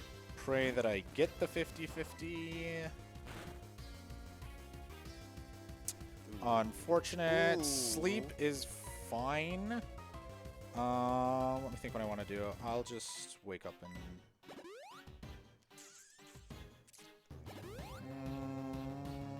what am I thinking here? I'll just do this now, I guess. Now I'm thinking about it, I'm a little out of order here. Okay, that's fine. Yeah, that's fine. And then this Okay. should be fine because of the X attack, right? And then, Yeah, this is fine now, and Haunter's the only real threat. And then- Gengar should be fine. Yeah, Pursuit should just Toko the rest of it since it's... Yeah. I do need to Leer Gengar, and then Aerial Ace is 15 and 16 here. I'm getting good Hypnosis misses. I really appreciate keeping one Awakening for later. I was worried when you said 15 and 16 that it was just going to like materialize in front of us.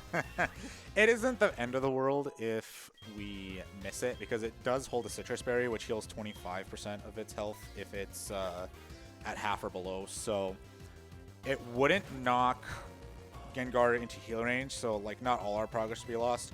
The enemy trainers will heal if their Pokemon is at 25% or less of their total HP. So Citrus basically guarantees that you don't have to deal with healing. But all right, so Morty's done here. This is technically the last gym that we need to beat before going to the Elite Four and beating the champion. But like we only have 4 badges and there's 16 of them. Yes, we only have 4 badges, which is half of the region's badges. We also only have a level like 30 Kenya, so that's not going to do very well against Lance. So what we're going to do is we're going to go shop for our new main. So if we go over towards the Lake of Rage, the route just south of the lake Have the name ready, by the way. has a it has a 1% chance for a level 50 Magikarp to appear, and on the water it's a 10% encounter chance. So it's basically a 1 in 1,000 check while surfing on the water to get a absolutely insane high level Magikarp for the point of the game that we're in right now. So the plan here is to get that as quickly as possible.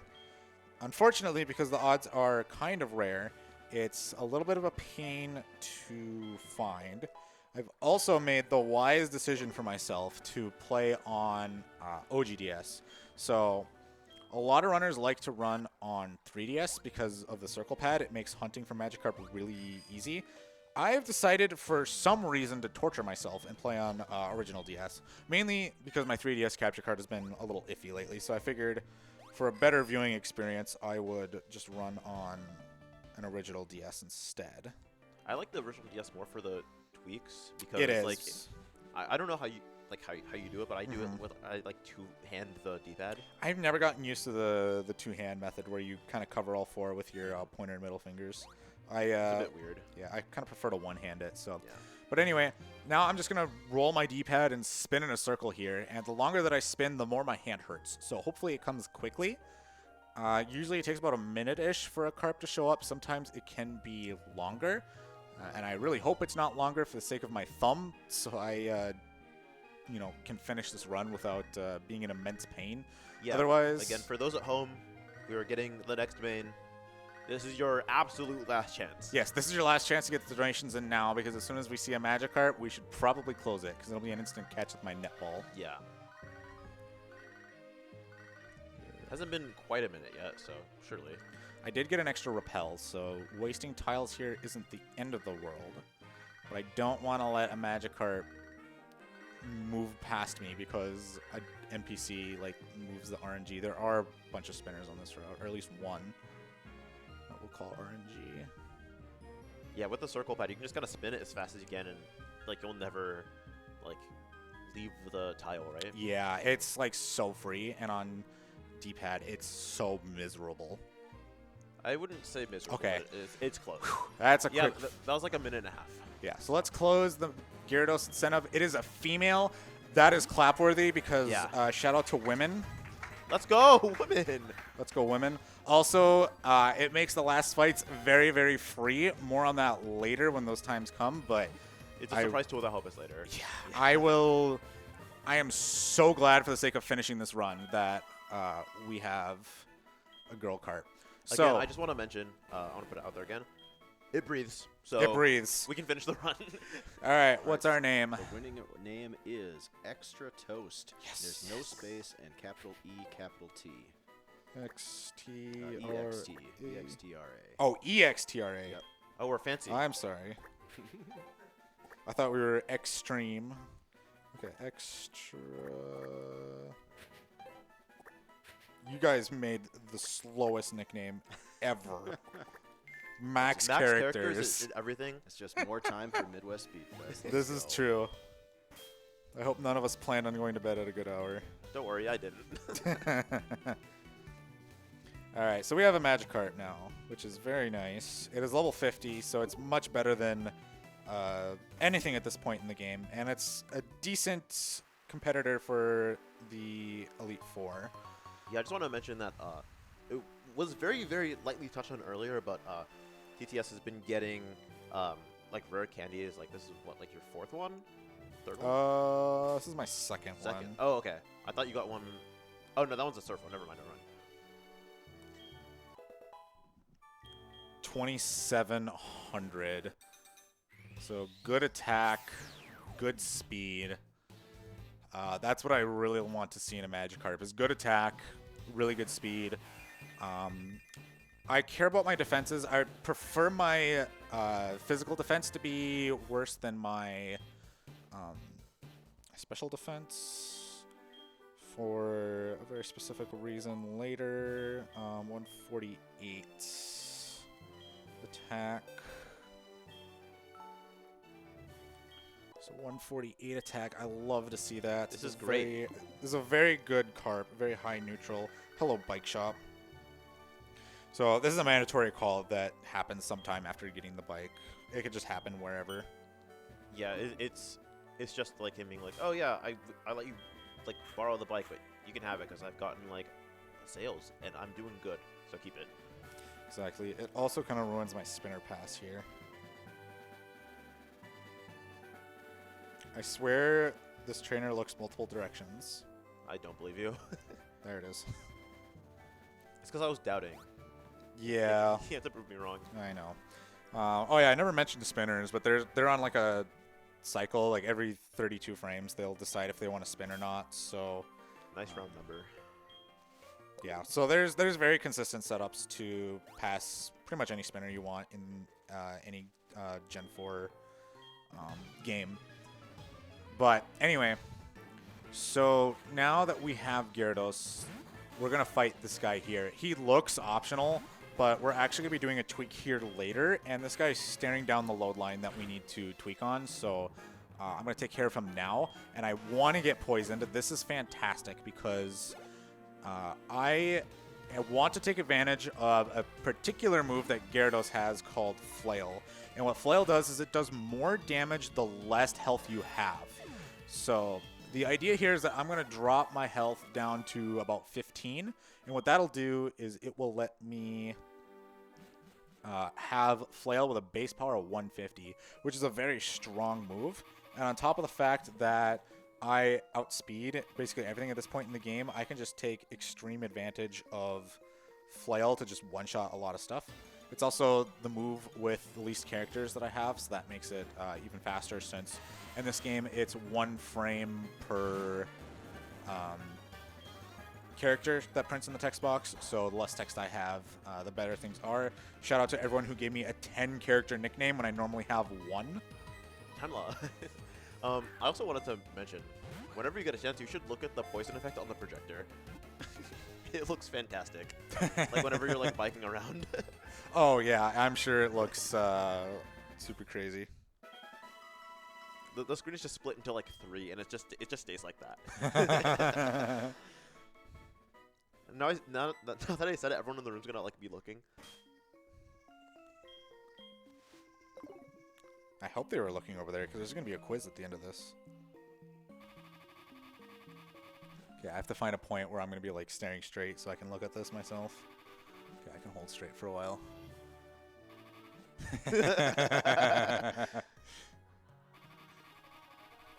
It's pretty good. Funny. Yeah. Oh, the modder, yeah. Refresh rate.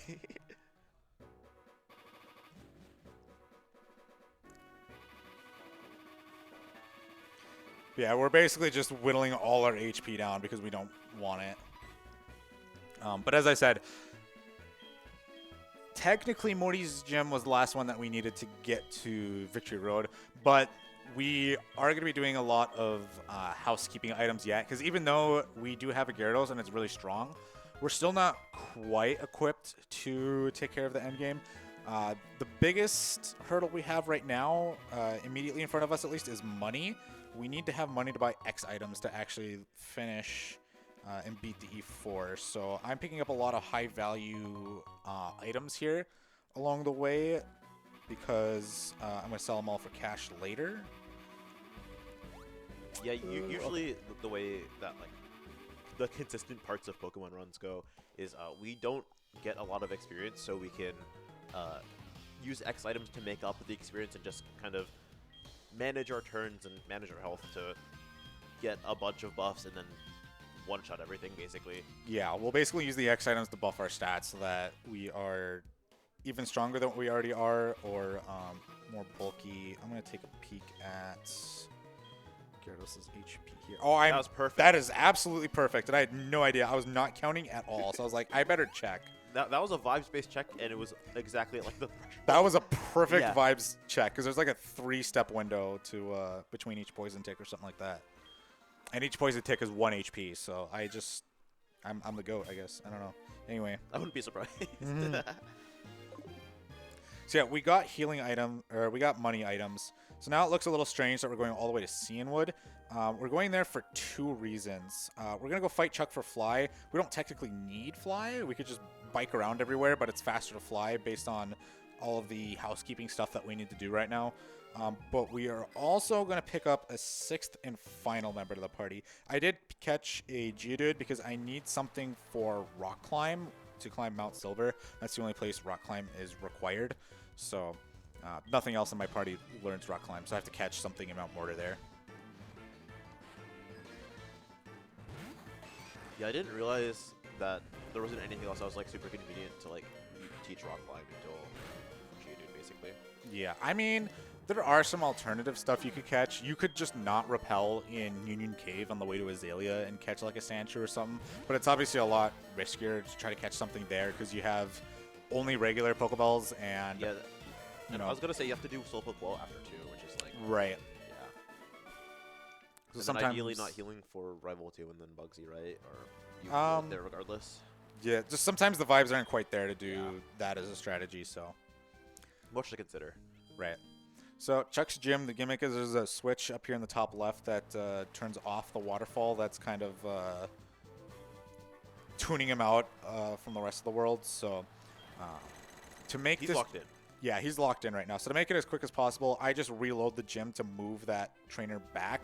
So that way I only have to fight the one in order to unlock Chuck here. Because otherwise the gimmick is you're supposed to go up the left side and then he comes up to you and cuts you off. So you have to go all the way up the right side. But if you you do that, you know, that's some free cheese. So Yeah, you can do that at home.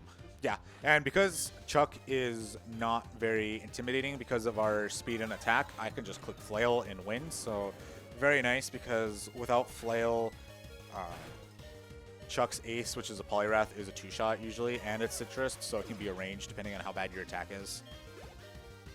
But yeah, like we said, it breathes, but it's also good, so everything's fine.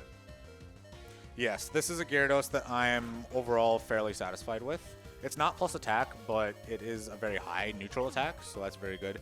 And then speed is also fine. Like it could be worse. There's not a lot where speed is useful beyond being not the absolute bare minimum, so. Yeah, now we got Focus Punch. We're not going to do anything with Focus Punch, but it would be funny if we did. Anyway. That'd be a funny way to, it'd be like a funny route if we did. It would be a funny route. But yeah, anyway, so now this girl's going to give us Fly, which is really nice, and then we're going to go pick up our newest member of the team. So everyone say hi to Shucky. Hi, Shucky. So Shuckle is a very strong Pokemon. I'm going to leave you to guess why we're picking up a Shuckle. For those who have seen the run before, don't spoil it for everyone else. I forgot that I need to actually teach Fly before using it. Yeah, we're gonna go to the battle tower. Yeah, we're gonna go do the battle tower for a little while. We need a Toxic Stall Shucky for that. But anyway, so we have Fly now, so I can teach Fly, so I don't have to surf all the way back, which is nice. But now that I have Fly, we are gonna do a couple more housekeeping items here. I'm gonna go run to Violet City and pick up another candy for Gyarados, and then I'm going to go back to Mahogany Town, and now I'm going to do the tweak that I was kind of alluding to that we'd be doing earlier when I had to fight that one optional trainer to so that he wasn't going to block me while doing the tweak itself. That tweak in particular is going to let me get to Ice Path early to pick up the HM for Waterfall. Now, to actually use Waterfall, I have to beat Claire's gym, and Claire's the 8th and final gym leader, which requires me normally to do the Rocket Radio Tower takeover sequence, which requires me to get 7 badges and do the Rocket Warehouse bit. But we can skip all that because I don't actually need to use Waterfall as a field move to get to Victory Road. In case you haven't put the pieces of the puzzle together yet, we will be tweaking to get to the Elite Four early. All right, so I got the tweak, and then he did a quick spin on me. So I tried to do what's called a react pass, where as soon as he looks away, you just react and go. But because he was so quick to spin back, I got unlucky. It was like right in that first couple of checks. Yeah. So it was now you're gonna have to do the tweak again, right? Or yeah, I do have to do the tweak again. It reloads the map, so the map loads correctly. But Exactly. You want the map to load incorrectly. Exactly. So a little unfortunate. What can you do? One small thing actually that I forgot about this game, in Diamond Pearl Platinum, you can change the gear of the bike, but in this there's only one bike gear, so you have to Yes. actually get a running start to do these tweaks. When Yep. in Diamond Pearl Platinum, you can just click the You can do the slower gear for some, yeah. slow bike and then fast bike to just get up to speed immediately. It is very situational on the tweak that you do, because there are different types of tweaks. You'll see that I do different patterns all the time with these tweaks. So depending on what kind of tweak it is, will also dictate on what speed you need to do the tweak at. So sometimes you can do them running, like you've seen me do. Sometimes I can do them from standing still on the bike. Sometimes I need to be on the bike with full speed. But yeah, as you can see there with that tweak, I was able to bike over that guy's head. Normally he blocks you until you do the radio tower takeover thing from Team Rocket. But with that tweak, and then once we reload the graphics, he gets sucked underground and we just bike over his head. I hope he's okay. He'll probably live. We'll go check up on him after the run if you want. We definitely should. If we get to 2,500, we'll check on him. Yeah, we'll go make sure that the new tire mark on his head is, we can buff it out or something. Yeah, obviously, with the tweak and getting not every badge in the game, that's a lot of time saved. But the radio tower itself is like what 30. It's 30 like minute? it's like 10, 15 minutes or something like Okay. that. It's just in this not, game. It's different. it's than- not yeah. a very It's just slow. as entertaining hell. section. Yeah. Yeah. So anyway, we got waterfall. So we're almost done. We're gonna do one more trip to Goldenrod, and this is gonna be to pick up a couple more high value items, another rare candy, and then we're gonna actually do all of our shopping here that we need to get to Victory Road. Because X items are only really sold at the department stores in this game. I kind of have to buy them while I'm here in Goldenrod, so. Yeah. Again, this is all housekeeping to set up for things later in the run. Right. It's very important. Yeah, it's like after you get to Morty, it's a lot of housekeeping before we can take on the end of the game, so. But yeah, again, this is just like the price you have to pay. We're skipping half of Johto. Yeah, we're basically skipping half of Johto, and we're going to be skipping a significant part of Kanto. I won't spoil how much, but it's a lot. Yeah, it's. If you've seen the run, don't spoil it. It's quite a fun watch. It is an entertaining watch. So anyway, we're going to be doing some shopping here, and then we'll be on our way to the Elite Four. So we're going to sell the nuggets that I picked up. Oops, we're going to sell the PP up that I have here. And we're going to sell a bunch of TMs. I'm going to sell Focus Punch. I'm going to sell Shadow Ball. I'm going to sell Roost. I'm going to sell Flash. And I'm going to sell U-Turn. And that's barely going to get me enough money for all the X items that I need and some healing items and the repels to get to the end of the game as well. So we're going to get 9 X speeds. We're going to get 4 X defense. We're going to get 30 attacks. Yeah, we're menuing really quick with like we're pushing right to go up 10 and then we drop down Yep. 1. Yep. Instead of clicking up 29 times. Exactly. So, and then we're going to go ahead and get some healing items here and repels. Unfortunately, they're kind of split up between these two, so it's a little annoying to get through all of it. But get 8 max repels. That will get me through the rest of the game. And then we're going to get 5 hypers. And then I will get a full heal for funsies. Because we can. Yeah, just because we can. Better to be safe than sorry. We will get full restores in a little bit, but it is... I have to kind of treat them like gold in a way, so... I don't want to burn through all of them. So, all right. Yeah, so now so we're doing the fun part of the game. yeah, we're gonna do the fun part. So we're gonna do some more tweaking. So normally to get to Victory Road, you need waterfall, right?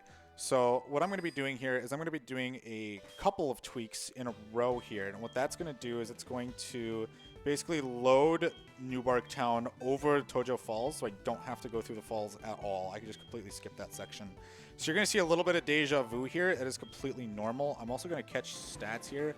I'm neutral. I have 93 defense. I have 73 special, but I don't really care. And I have 123 def. Okay. Just wanted to make sure I had all of that. And you're neutral. Okay, I don't know. Whatever. Anyway, I'm going to put on my repel. Oh, I did put on repels already. And then I'm going to do a safety save here. It's very unlikely with the experience I have with tweaking that I'm going to crash or soft lock here, but It's better to be safe than sorry in this exactly. case. Yeah, just because this segment of the game, we're doing so much, and if anything is kind of done incorrectly enough, it will just crash the game, and then all of that hard work will be lost. Right. So So you're going to get a little nostalgia here of Route 29, and then you're going to get a little deja vu of New Barktown, and then with any amount of luck. Okay, no. So I did 2 tweaks there to get New Barktown over Tojo Falls here, so that lets me get to the end game here. There is a 3rd tweak that I kind of attempted to do, and that was to pick up another rare candy. The problem with that tweak is I have to get it. Oh, I was so perfect. Okay. I'm not usually that perfect with movement that she can see me. Interesting.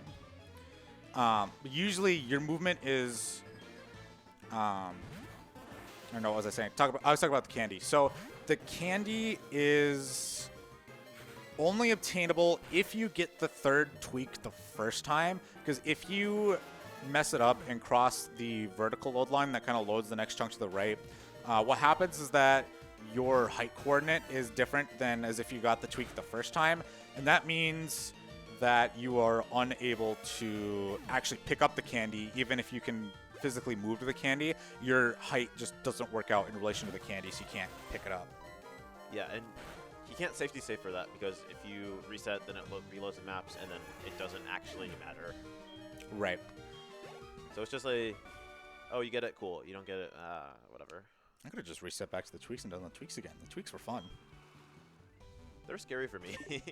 They can be a little scary for beginners. If you do cross the load lines in funky ways, you can crash. I'm just not as experienced with like HGSS tweaking, because like I said earlier, like you have to run up a little bit with the bike. I'm just used to doing it in like the Sinnoh games. Yeah, I was just not trusting myself with that spinner pass after everything else I've done so far this run. Yeah. Figured I'd take that one just a hair safer, but okay. So the plan here is I'm still going to be trying to take advantage of flail here. I'm a little low on flails, but I only need 6 here. I don't even really need 6, but 6 would be nice to have. I have 4. I forgot these guys were such like low level compared to you. Yeah, the something something Johto level curve, something something, you know. It exists, it's real. Right. It can hurt you, sure. Trust me. Do I kill Flareon with strength? We did close out the Gyarados bid war, but that doesn't mean that the bid wars are over. We have opened up a new bid war for selecting the character enrolled out tomorrow morning. So, you know, if you all weren't aware, we're going to be back running more games in the morning. So, you know, when you send in your donations, make sure to apply them to the character bid war for rolled out. Yeah, I'm also doing a run tomorrow morning. Please watch the schedule. I'm Quake. Little old me. We got some great runs Please. tomorrow morning. Definitely check those out. There's been like a small group of us who are like in the stream room after like everything's done for the day, just because like, you know, friends of staff are like, you know, packing stuff up and finishing stuff for the day. And I take that opportunity to practice Quake, and some of them have been seeing it, and I've been putting in some new routes for the upgrade incentive for my run, so it's been pretty cool. Please absolutely donate for that once that gets opened. I think that will be soon eventually, probably. Who knows?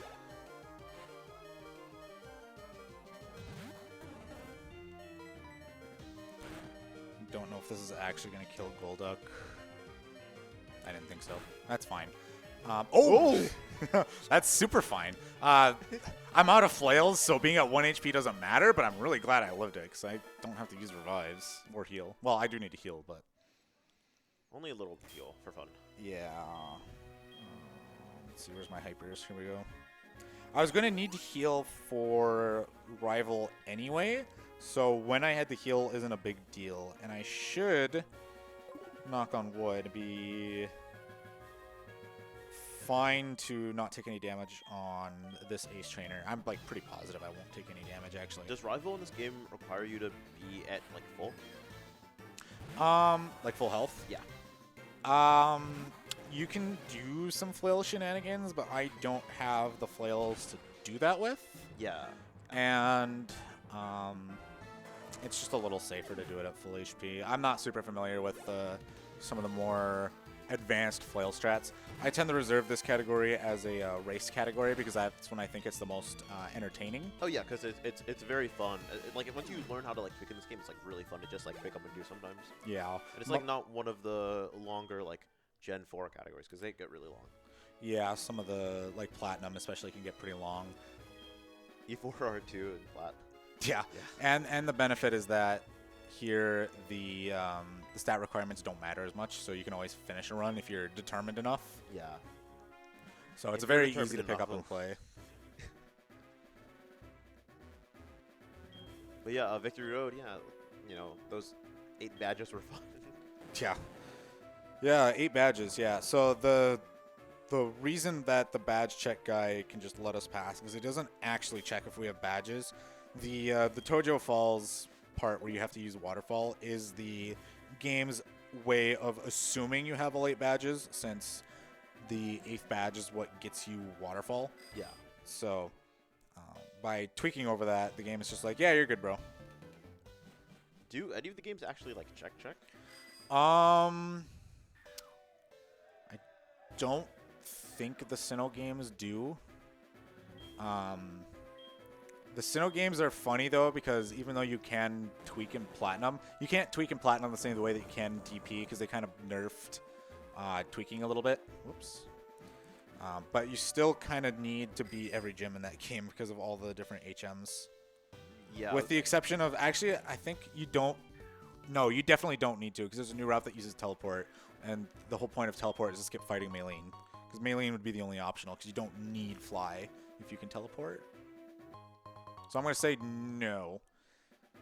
I'm pretty sure Gen 3 only checks if you have the 6th badge for some reason. Yeah, I remember that because there was like some reason for that, and like it matters for the glitched run. I remember that. Yeah. So, anyway, we picked up a couple more high-value items because we do need some money to buy full restores, and full restores are not cheap. But then we're also going to get the last move here to round out our Gyarados' moveset for a while, so Earthquake is just a very strong move. 100 base power, 100 accuracy.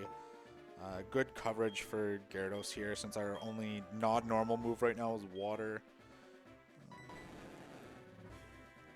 So we'll teach that over Tackle, because we don't need that anymore. Why is my Kin's Order causing natural disasters? Alright, and then we got another candy here, which brings the candies in my inventory right now to 3, I think? I think I have 3 candies. That sounds now. right, because you used 3 already. Yeah. And then, I mean, I've used the candies where I need to. I just, for trivia night, how many candies am I holding right now? Surely someone knows. Alright, so anyway, Rival here. Rival's too bad. I have good speed, so I don't need to worry about setting up like an X speed or anything here. Sometimes if you have really bad speed, you need to set up on Sneasel, but Sneasel has Icy Wind, which then drops your speed, so you can kind of be in an awkward situation if you need to X speed and then just like, I don't know, turn your brain off for a second and let it hit you with Icy Wind. But yeah, so Rival 3 is pretty easy. I am looking at for Alligator here. I can almost guarantee a 2-shot with Earthquake on for Alligator, so I don't need to really use any X items on this fight, which is nice. It makes it nice and quick along with the tweaking. It's also really nice I didn't get staticked by the Flaffy, because Flaffy can be a bit of a pain. I do have a full heal to take care of that, but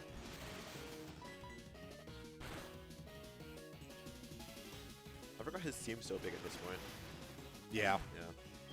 He gets quite the party, and we kind of skipped over a rival fight. Yeah. To make this about me, Sneasel's my favorite Pokemon. I like how he has it. Fair, fair. I have to give my favorite to Excadrill. Shout out to White 2, God Game. White 2 is fantastic. It's almost like might have been run before by you.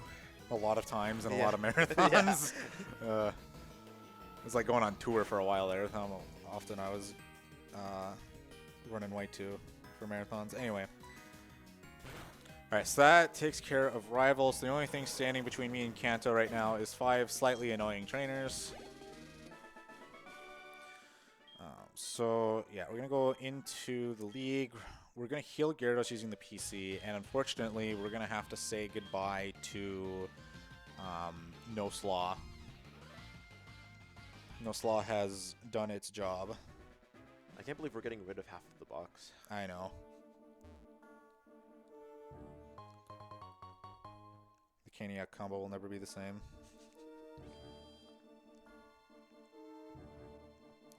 Has anyone considered just getting like the extra toast without getting rid of the slaw? To just have more I have fruit? not. I think it's just an upcharge if you do that. It is, but it's fun. Yeah, but like I'm not gonna eat the coleslaw, so I'll just get rid of it. Just spare them the effort of like putting it in my order. I know that some people. Okay, I think it really depends on like the canes, because like I've had some like canes coleslaw that's like actually like kind of decent, but like Okay. I have like stolen someone's coleslaw before and it just like is terrible. So I like getting rid of it every time. Yeah, I mean that's the safest strat. We're all about safety here. I can buy so many extra hyper potions because of the extras that I hit. We're rich. I am rich. The extra heals is good though because I could definitely burn up quite a few in bad situations. Yeah, it has the potential to be bad and annoying and terrible, but surely not. So before I forget, and boy was I getting close to forgetting, I'm going to shovel all these candies into Gyarados here. This will get me up to 58, which is a pretty good level to deal with. I think the highest level in E4 is Lance's Dragonite at 50, if I recall. I mean, like I know Lance has the highest level pokes in here. I'm pretty sure it's a Dragonite at 50. Yeah, I thought it was a 49, 49, 50. Yeah. Yep, that sounds right. All right. So first Elite Four member is Will. Will isn't too threatening. It is slightly annoying if I have to heal Confusion, but I'll just use a Floristore to get the to get the full to get rid of it. The plan here is just 3 X attacks and go. The bulkiest is Slowbro, but I can take care of Slowbro with an Earthquake, so that's not too bad. I'm just really happy that we have a Gyarados with good attack, good speed, and a girl, because this will definitely make up for the misery that was the early game. Alright, I'm going to use one of my precious full restores here. Just 2 birds with 1 stone to heal the full here and get rid of Confusion. I'm not really looking to take advantage of Flail until Lance, so healing here is not the end of the world because there's plenty of opportunities for me to take damage later.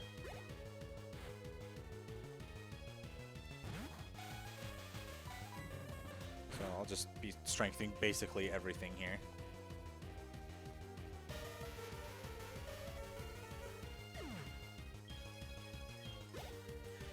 You know, you told me that Soul Silver is your favorite game, and I had to vehemently disagree with you. Yeah. And the Cyndaquil wasn't selling it for me that I should place on Soul Silver more often, but this Gyarados is coming around on me. I just think Soul Silver in particular knows when it's end limit. Harkle doesn't have that sensor in it. It has the Pokewalker. Soul Silver has like the marathon indicator. I still have my Pokewalker from as a kid. I looked up on eBay recently because I was like, it'd be funny to like have a Pokewalker, just to have one. Right. And they're like $100. That's not as bad as a Heart Gold cartridge. Yeah. It's still like half to 2/3 of the price of one, but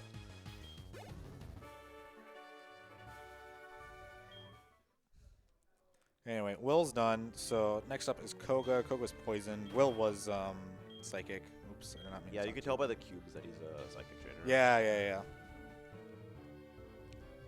I feel like psychic trainers, like in video games and stuff, like psychic powers is just like, oh yeah, these floating cubes for some reason.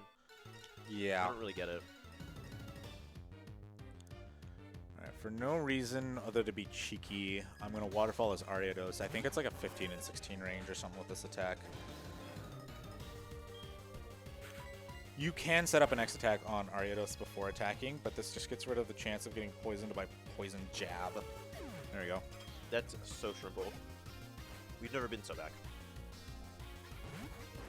Okay, and then I need to get to +2 here on Fortress. Fortress is really safe. It has Protect, Swift, and Toxic Spikes are the 3 moves I'm pretty much ever going to see. It does also have Explosion, but it is incredibly rare to happen. I almost expected to see it there just for fun. It would have been a funny bit. Okay. And no Protect either, so I got to save Waterfalls. I'm trying to save as many Waterfalls as I can. Is there only 15 waterfalls, or is it 10? Well, 15, I want to say. Okay. You would think I'd know by staring at the, staring at the move selection all the I mean, time. I Yeah, also there's don't 15. know, so. I've been proven to be horrible at Pokemon knowledge, despite being a runner. Do you know about Black Ops 2 Zombies knowledge? I do. Ooh. I could yap for hours about zombies. That's close enough, same thing. Exactly. Alright, hitting through double team, that's good. The Crobat is always faster than us unless we X speed, so the double team spam is always annoying, especially if you miss the first one and it keeps spamming it. The accuracy of your move goes down after one double team by like 0.75. So if it's 100%, it goes to 75% accurate, and then it goes to like 60 some, and then at like +6, it's down to like 33% of the base accuracy. So it can just be really brutal on double team spam if you just continue to miss.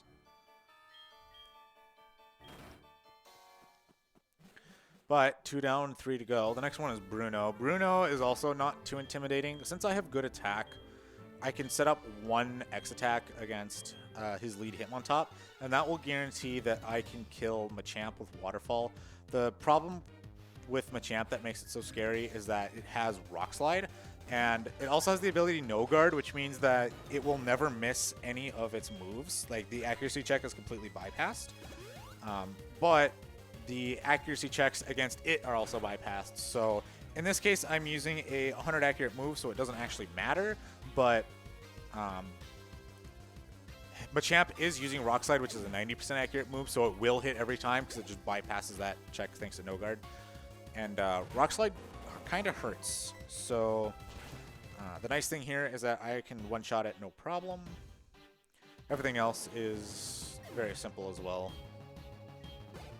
Yeah, for the most part, like Elite Four, like you said earlier, slightly annoying.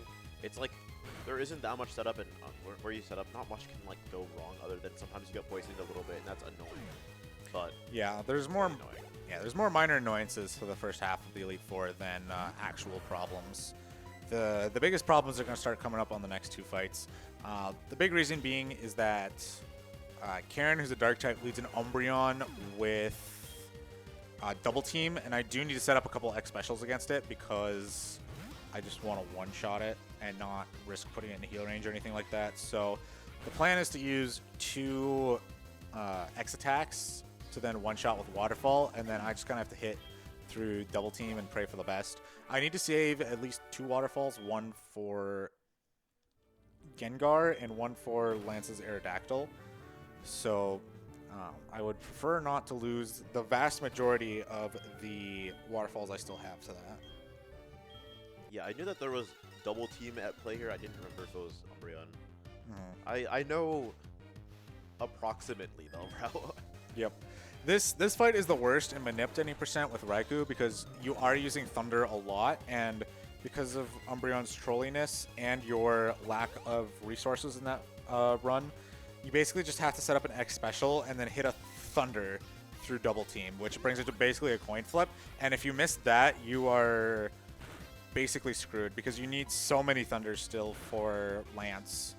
And if you just continue to miss over and over and over again, it just gets to be really tough. Yeah, I remember that fight just like sucking. Yeah, it's so bad in Manipped. Yeah, we're playing the Chad Manipless category. Yeah, since we're so playing don't worry Manipless, about it. it's not a big deal exactly. I clicked I was neutral, whatever. Speed here.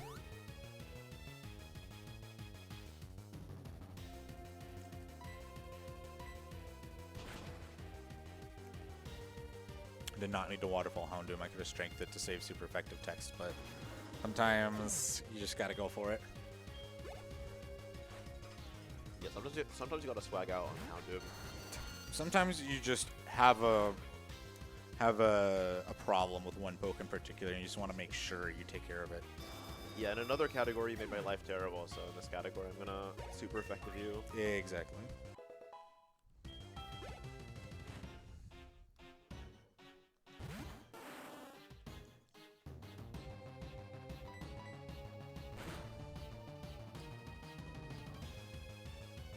Alright, and with that, the only thing standing between me and victory is the champion.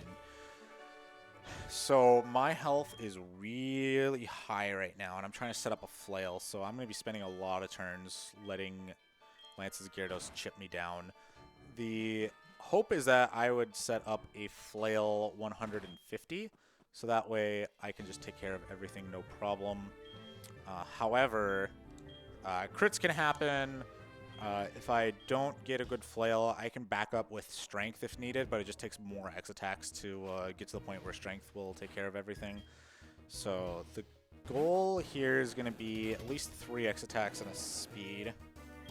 Yeah, obviously saving turns in RPG run is, you know, super optimal. So Yes. if we can set up flail, that's gonna be ideal. Okay, Dragon Pulse is good to see. If my defenses were lower, it could use Ice Fang instead, and Ice Fang has the chance to freeze. So Dragon Pulse is just the more consistent move to see while attempting to set up.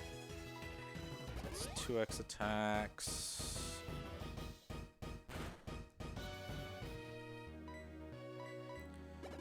Three. It's not great to see. 4.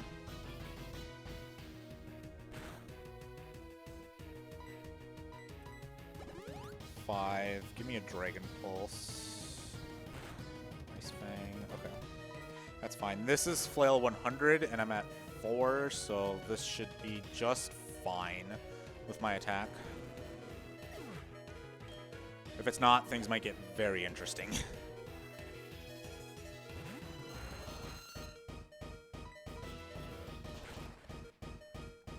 Oh yeah, so it's just like flow for the rest of the fight with the setup that you already did. Yep, so now I can just click Flail, and everything should go down in one hit, so... Hopefully. Yeah, that takes out the problem. The bulkiest is the level 50 Dragonite, so as long as that one goes down, we're fine. Yeah, again, Lance has 3 Dragonites, so this one actually just isn't a problem. It's a different one.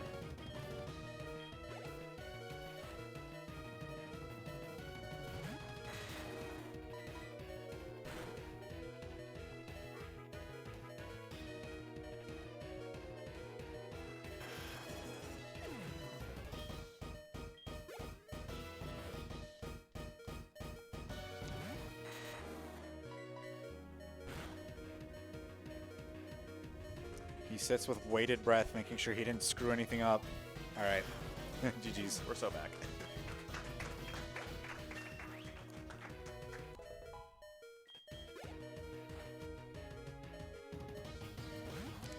Oh no, a Charizard. What could possibly happen? Oh no. Oh no.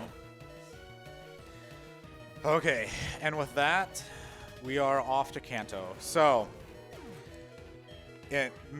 if you've played Heart Gold Soul Silver before, you know that Kanto is, you know, there in all its glory. So you have to fight all 8 gym leaders in order to beat Red. Because Red is the final fight of this category. It's not Lance. So normally to get the Red, we have to do all 8 gym leaders of Kanto.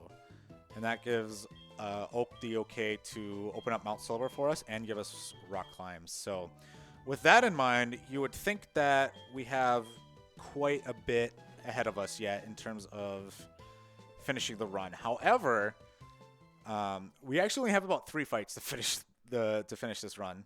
So we're going to be, again, using the wonderful power of tweaking to skip basically all of Kanto, and that is not an exaggeration. Yeah. It is really fast.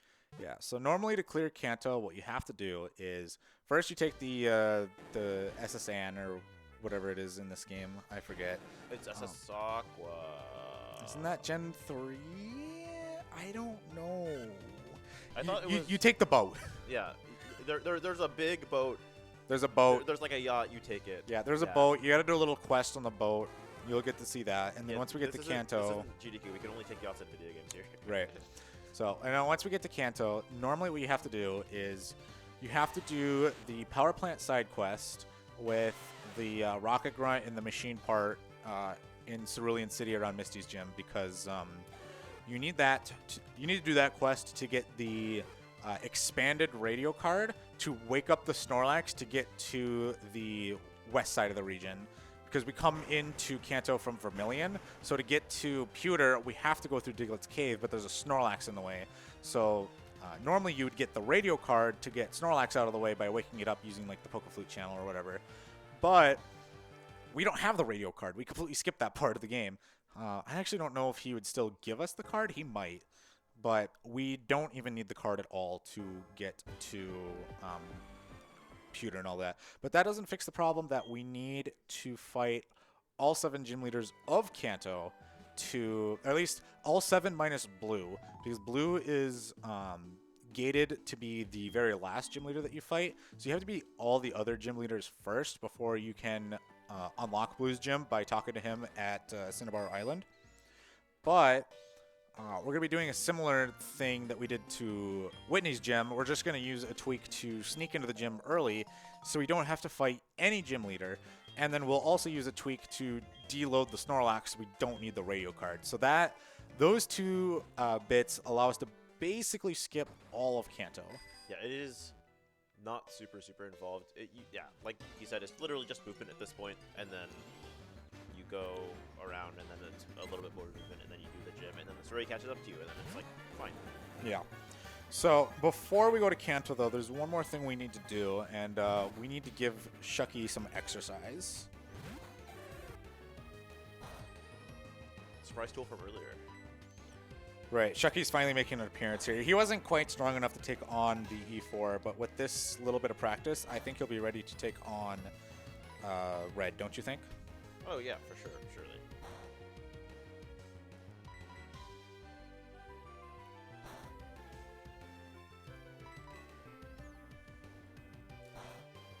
Alright, I think that's enough training. I'm like 90% positive Shucky can run away from Pidgey, but I'm just going to do this to be like super sure. For a second, I thought you were just going to kill the Pidgey with the bird. like he needs it. Right. Yeah, so Shucky just needs a little bit of exercise there. I'll elaborate more later in just a slew of information dump. So it might not be the best explanation in the world because we'll be limited to how much time we can explain everything that's going on at the end of the game here, but bear with us. Yeah, so getting on the boat at this point is just going to be... There's like a very small quest you do on the boat where you just like go to one side and go to the other side, right? Yeah, so on the boat there's 2 big things that we have to do. First, we have to talk to a sailor who then complains to us that his buddy, who's supposed to like take over for like his part of the watch or whatever while on the ship, he doesn't know where he is, so he tasks us to go find him. Turns out he's napping on the job. That'd be so nice right now. I'd love a nap right now. So we wake him up from his nap. He gets really defensive and thinks that we're calling him out for slacking, and he fights us, and that's one of the 3 required fights to finish this run. And then there'll be one more bit after that we have to do where we have to play hide and seek with a girl who's kind of pestering the captain really bad. So once we get with those 2, the run will pick up again. So yeah, this is just like the middle point where not a lot happens, and who knows, maybe a lot of like messages from our lovely reader can happen. Just a thought.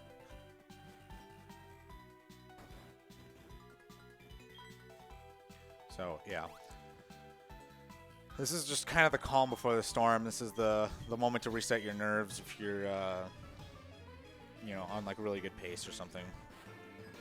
This is not good pace, so I have no stress at all.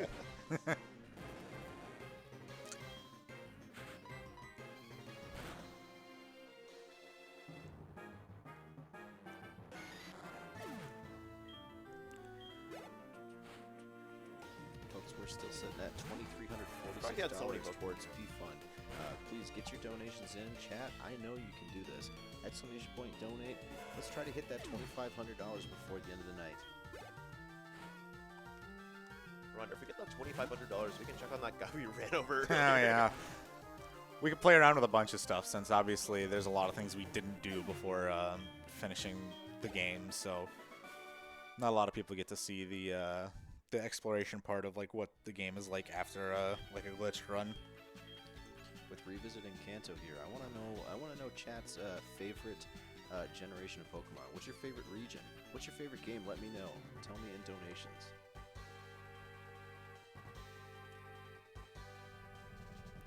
So I don't know who designed this ship. I don't know why it's such a elaborate means to get to the captain's quarters. But, you know, here we are.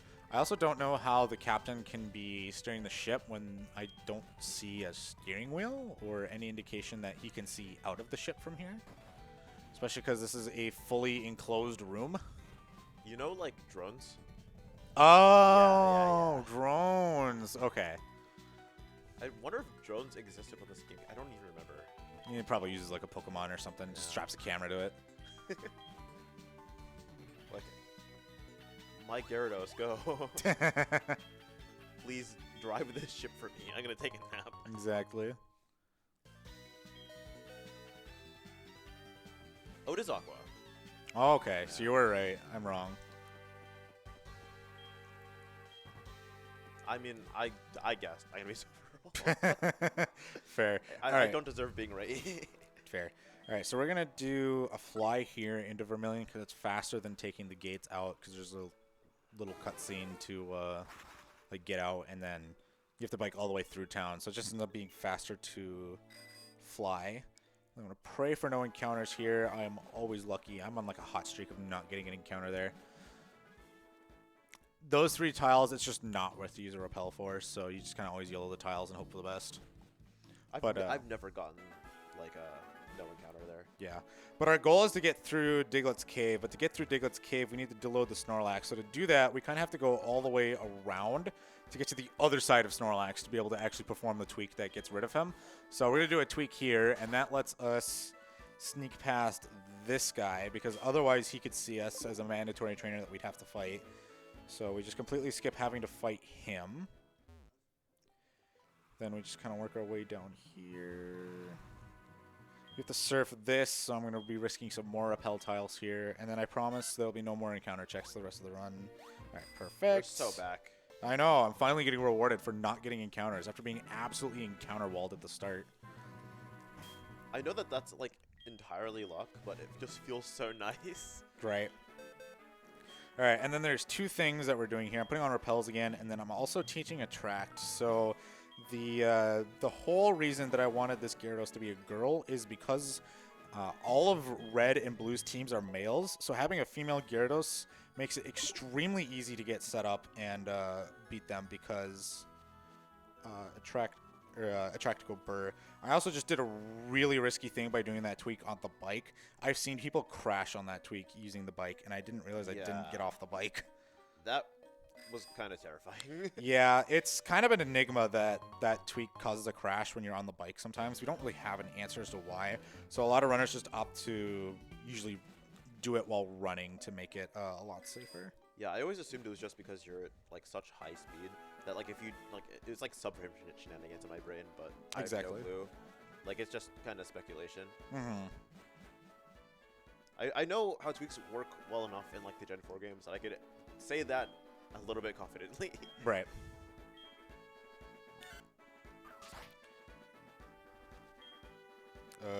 Okay. I don't know why I was short on repel steps, but okay. Alright, so I'm going to do a goofy thing here. I'm going to do this to kind of refresh the overworld. Then I'm going to do this tweak that dumps me under the map. And then we'll save right here. So I'm directly below the old guy right now. So this lets me just hold it up to get into the gym. The problem is with this tweak, it kind of corrupts a lot of things. So if I did any like menu flashing or like overworld reloading, what would happen is I would cause the game to crash. So what I'm doing is I'm doing a save and reset here to save my position under the guy, but then kind of reload the map correctly so I can enter this gym without crashing. So if I just hold up here, we're in the gym. So that is all of Kanto skipped. You can clap for that if you'd like. Yeah, I was actually just about to ask about like flashing menu there, because I thought it might have crashed, but I just didn't know how that would. Yeah, so you do the flash there because if you don't, you can crash doing that tweak, even though you do everything right. And it has to be on the bottom left quadrant in relation to the load lines. So you have to like menu basically in that very specific tile to reload the overworld in some way that it doesn't crash. I don't know the full in and outs of it.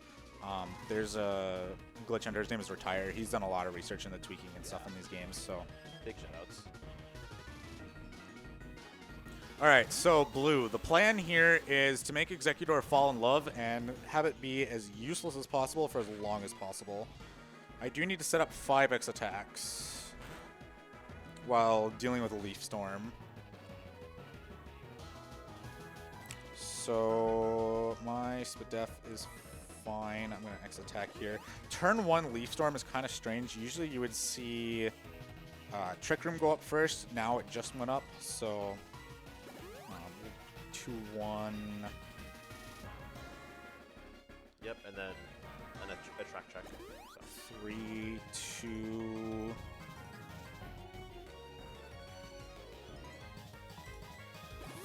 4-3.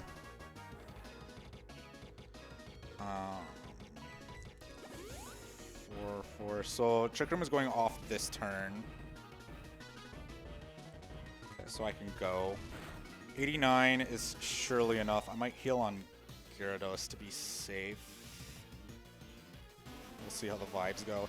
So I got +5 in 1 Trick Room. That's really good. If I got fully set up but a Trick Room was still up, I would basically I would just stall for Trick Room to go away because I don't want the issue of being outsped by everything else, because I am naturally faster than everything here, and what Trick Room does is it inverts everyone's speed, so I would actually be going second, and that would be really bad, especially against Rhydon and Machamp here, because they have really bad moves for me to deal with. Yeah, and the situation where Trick Room would be still up after setup is if there wasn't a track, right? Yeah.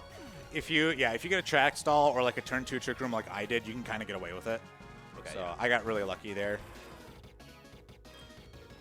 The biggest thing is I would have lost the turn having to heal if I took another Leaf Storm, so it just kind of happened to work out really well that I never got put to sleep or damaged again, so I can kind of cheese this.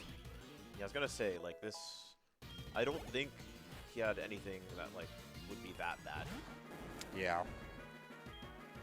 So, let's see. Actually, I'm going to track Gyarados for funsies. Okay. And then I'm going to chip on the waterfall, and then I will kill with strength. That might be heal range. I flinched. That's great. Okay, that's like 26% or something, so Blue didn't heal. It was very close to heal range, though. So I put Gyarados to love there because Gyarados will want to set up Dragon Dance to become faster and stronger, and I'm not quite at the health to be comfortable taking a return. So for the bit, I used a track there, and then if it got D-Dance off, I would have healed, and if it didn't, like as you saw, then I would have just carried on. So that was a very good Blue fight. That is very clapworthy. Yeah, that was just a lot of good luck in a row. Yes. And to just double check, Dragon Dance is attack and speed? It is attack and speed by one Attack and stage. speed. Okay. And it's the move that it'll like to spam is Return with max friendship, so it'll be a little hurtful.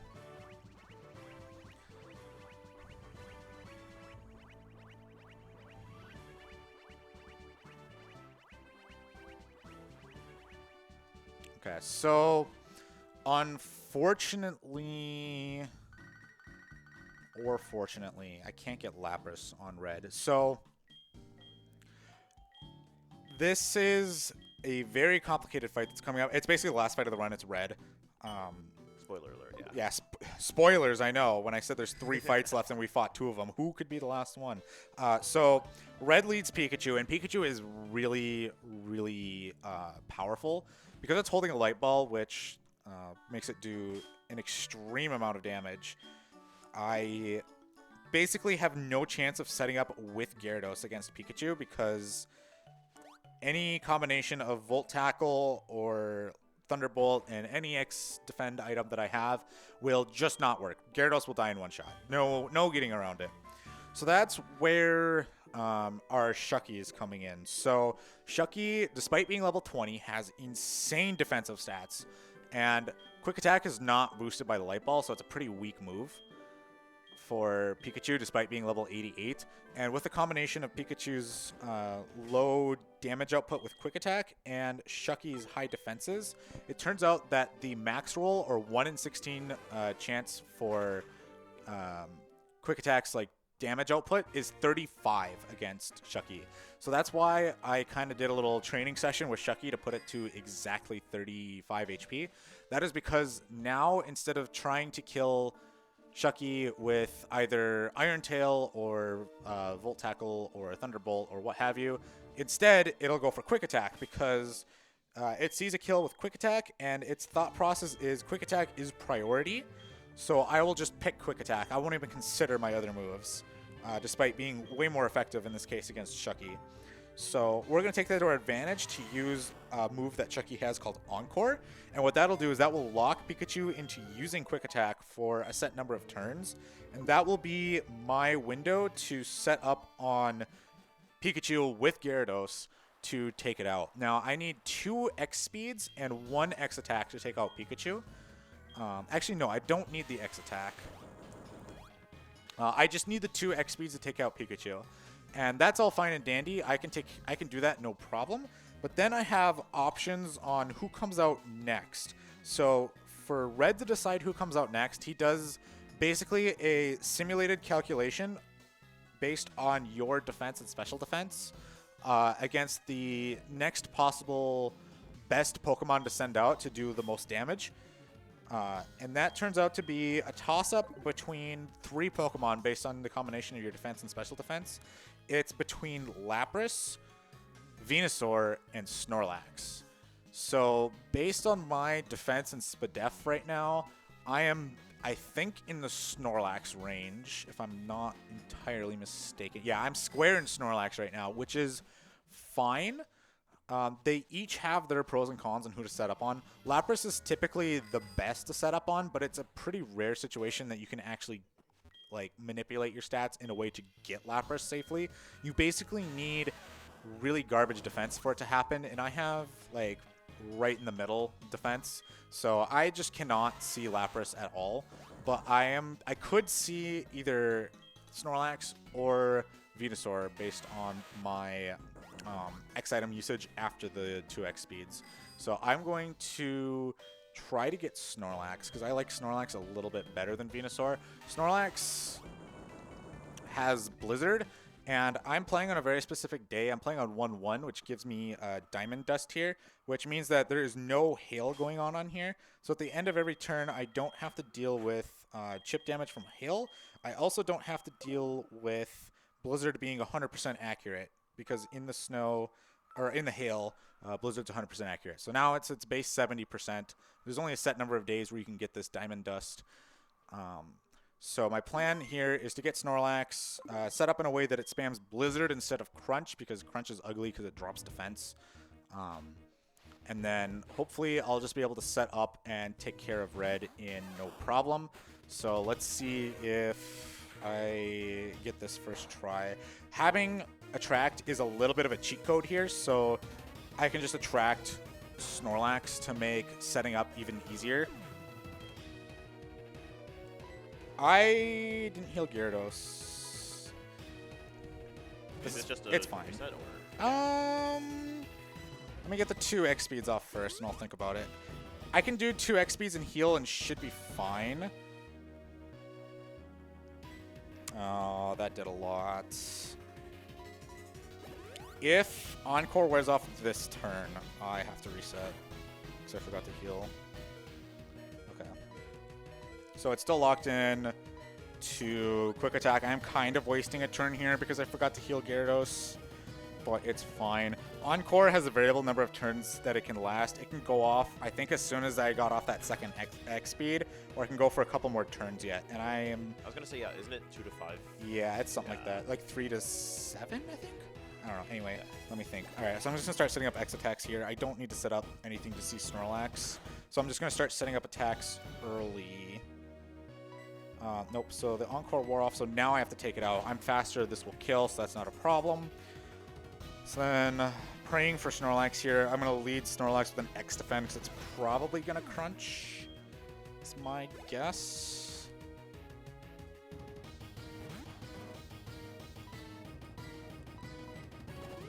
And this should get it to Blizzard instead.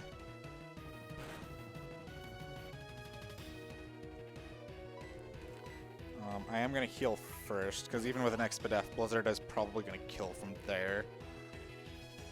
So now he's going to hit me with Blizzard, I'll Expedef, I'll tank that Blizzard, and then probably have to heal again.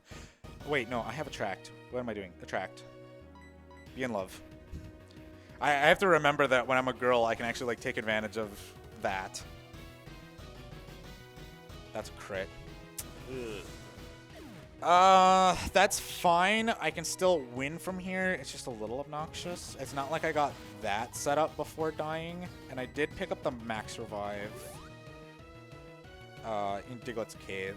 I could have picked up more max revives, but at some point you kind of start running out of X items to even really set up with, so it's not really worth picking up more than one max revive, depending on the situation. Oops. Trying to like scratch the back of my head and send Gyarados out at the same time. It's just not working.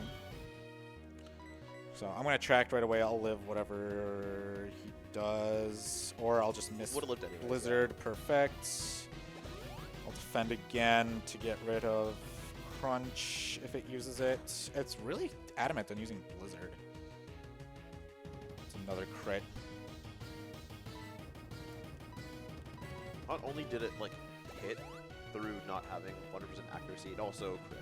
Yeah. So annoying. Yeah, Red is just a game of don't get an untimely crit, and that's why the power of love is so strong here, is because it makes it such that there are less turns that you can get hit. This is good. Do one more defend. And that way I'll be guaranteed Blizzard, although it's not like Snorlax has a ton of Blizzard, so I would like to see some love action here. Do I let's need give some love for two? TTS. We can get through this fight. Let's go.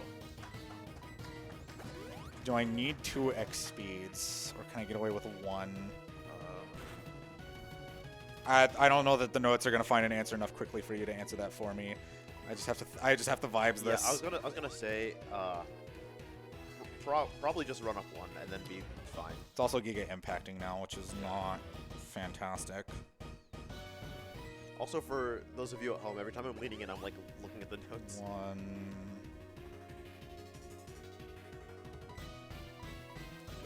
2. I only need 4 X attacks.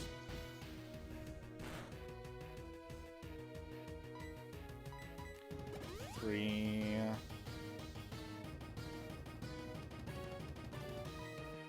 Okay, I'll do 1 more X speed just for good luck.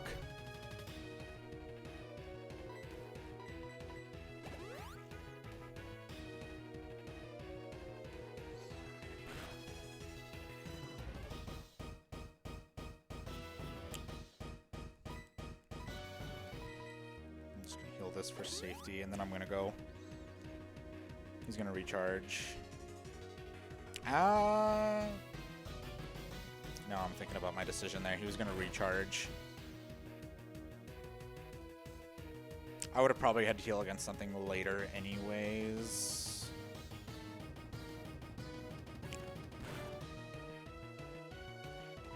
Okay, good. Crunch has a 20% to drop my defense, which is why seeing it is kind of ugly, but I'm also kind of forced to see it because he's out of Blizzards at this point. It took a long time to get set up on Snorlax, but alright.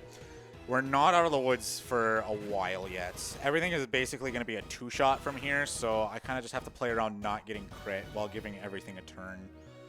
Yeah, you only have 1 X speed, right? I used 2, I'm pretty sure. Okay. So Snorlax, Venusaur comes out next. I have more than enough heals to play this safe. I would just really like to first try this so we can all go home.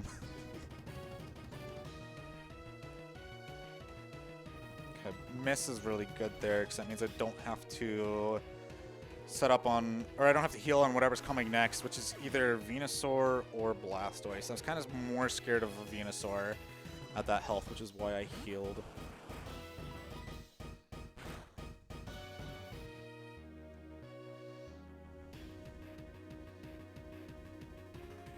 Good miss. All right, so barring a insane crit roll from Venusaur, we should be in the clear here.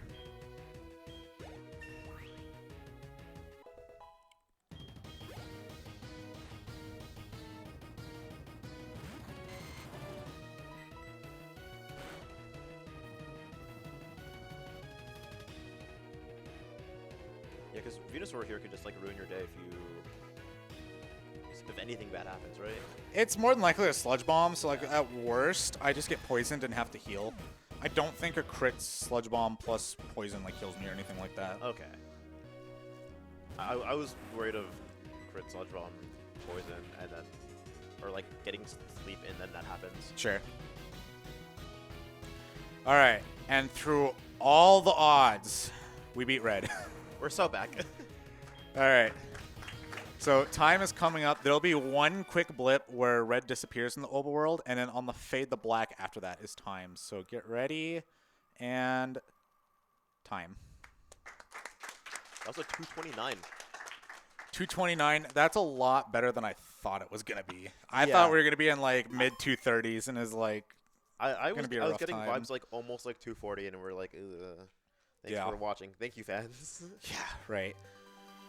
So through all the odds of that early game with the really rough Cyndaquil that we got, somehow we clutched it out with a good Gyarados. So really happy with how that run went at the end there. Really glad that we got a female carp. Shoutouts to women one last time.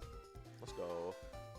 So with that, I want to shout out the DSPSR community as a whole. The whole community is full of really cool people.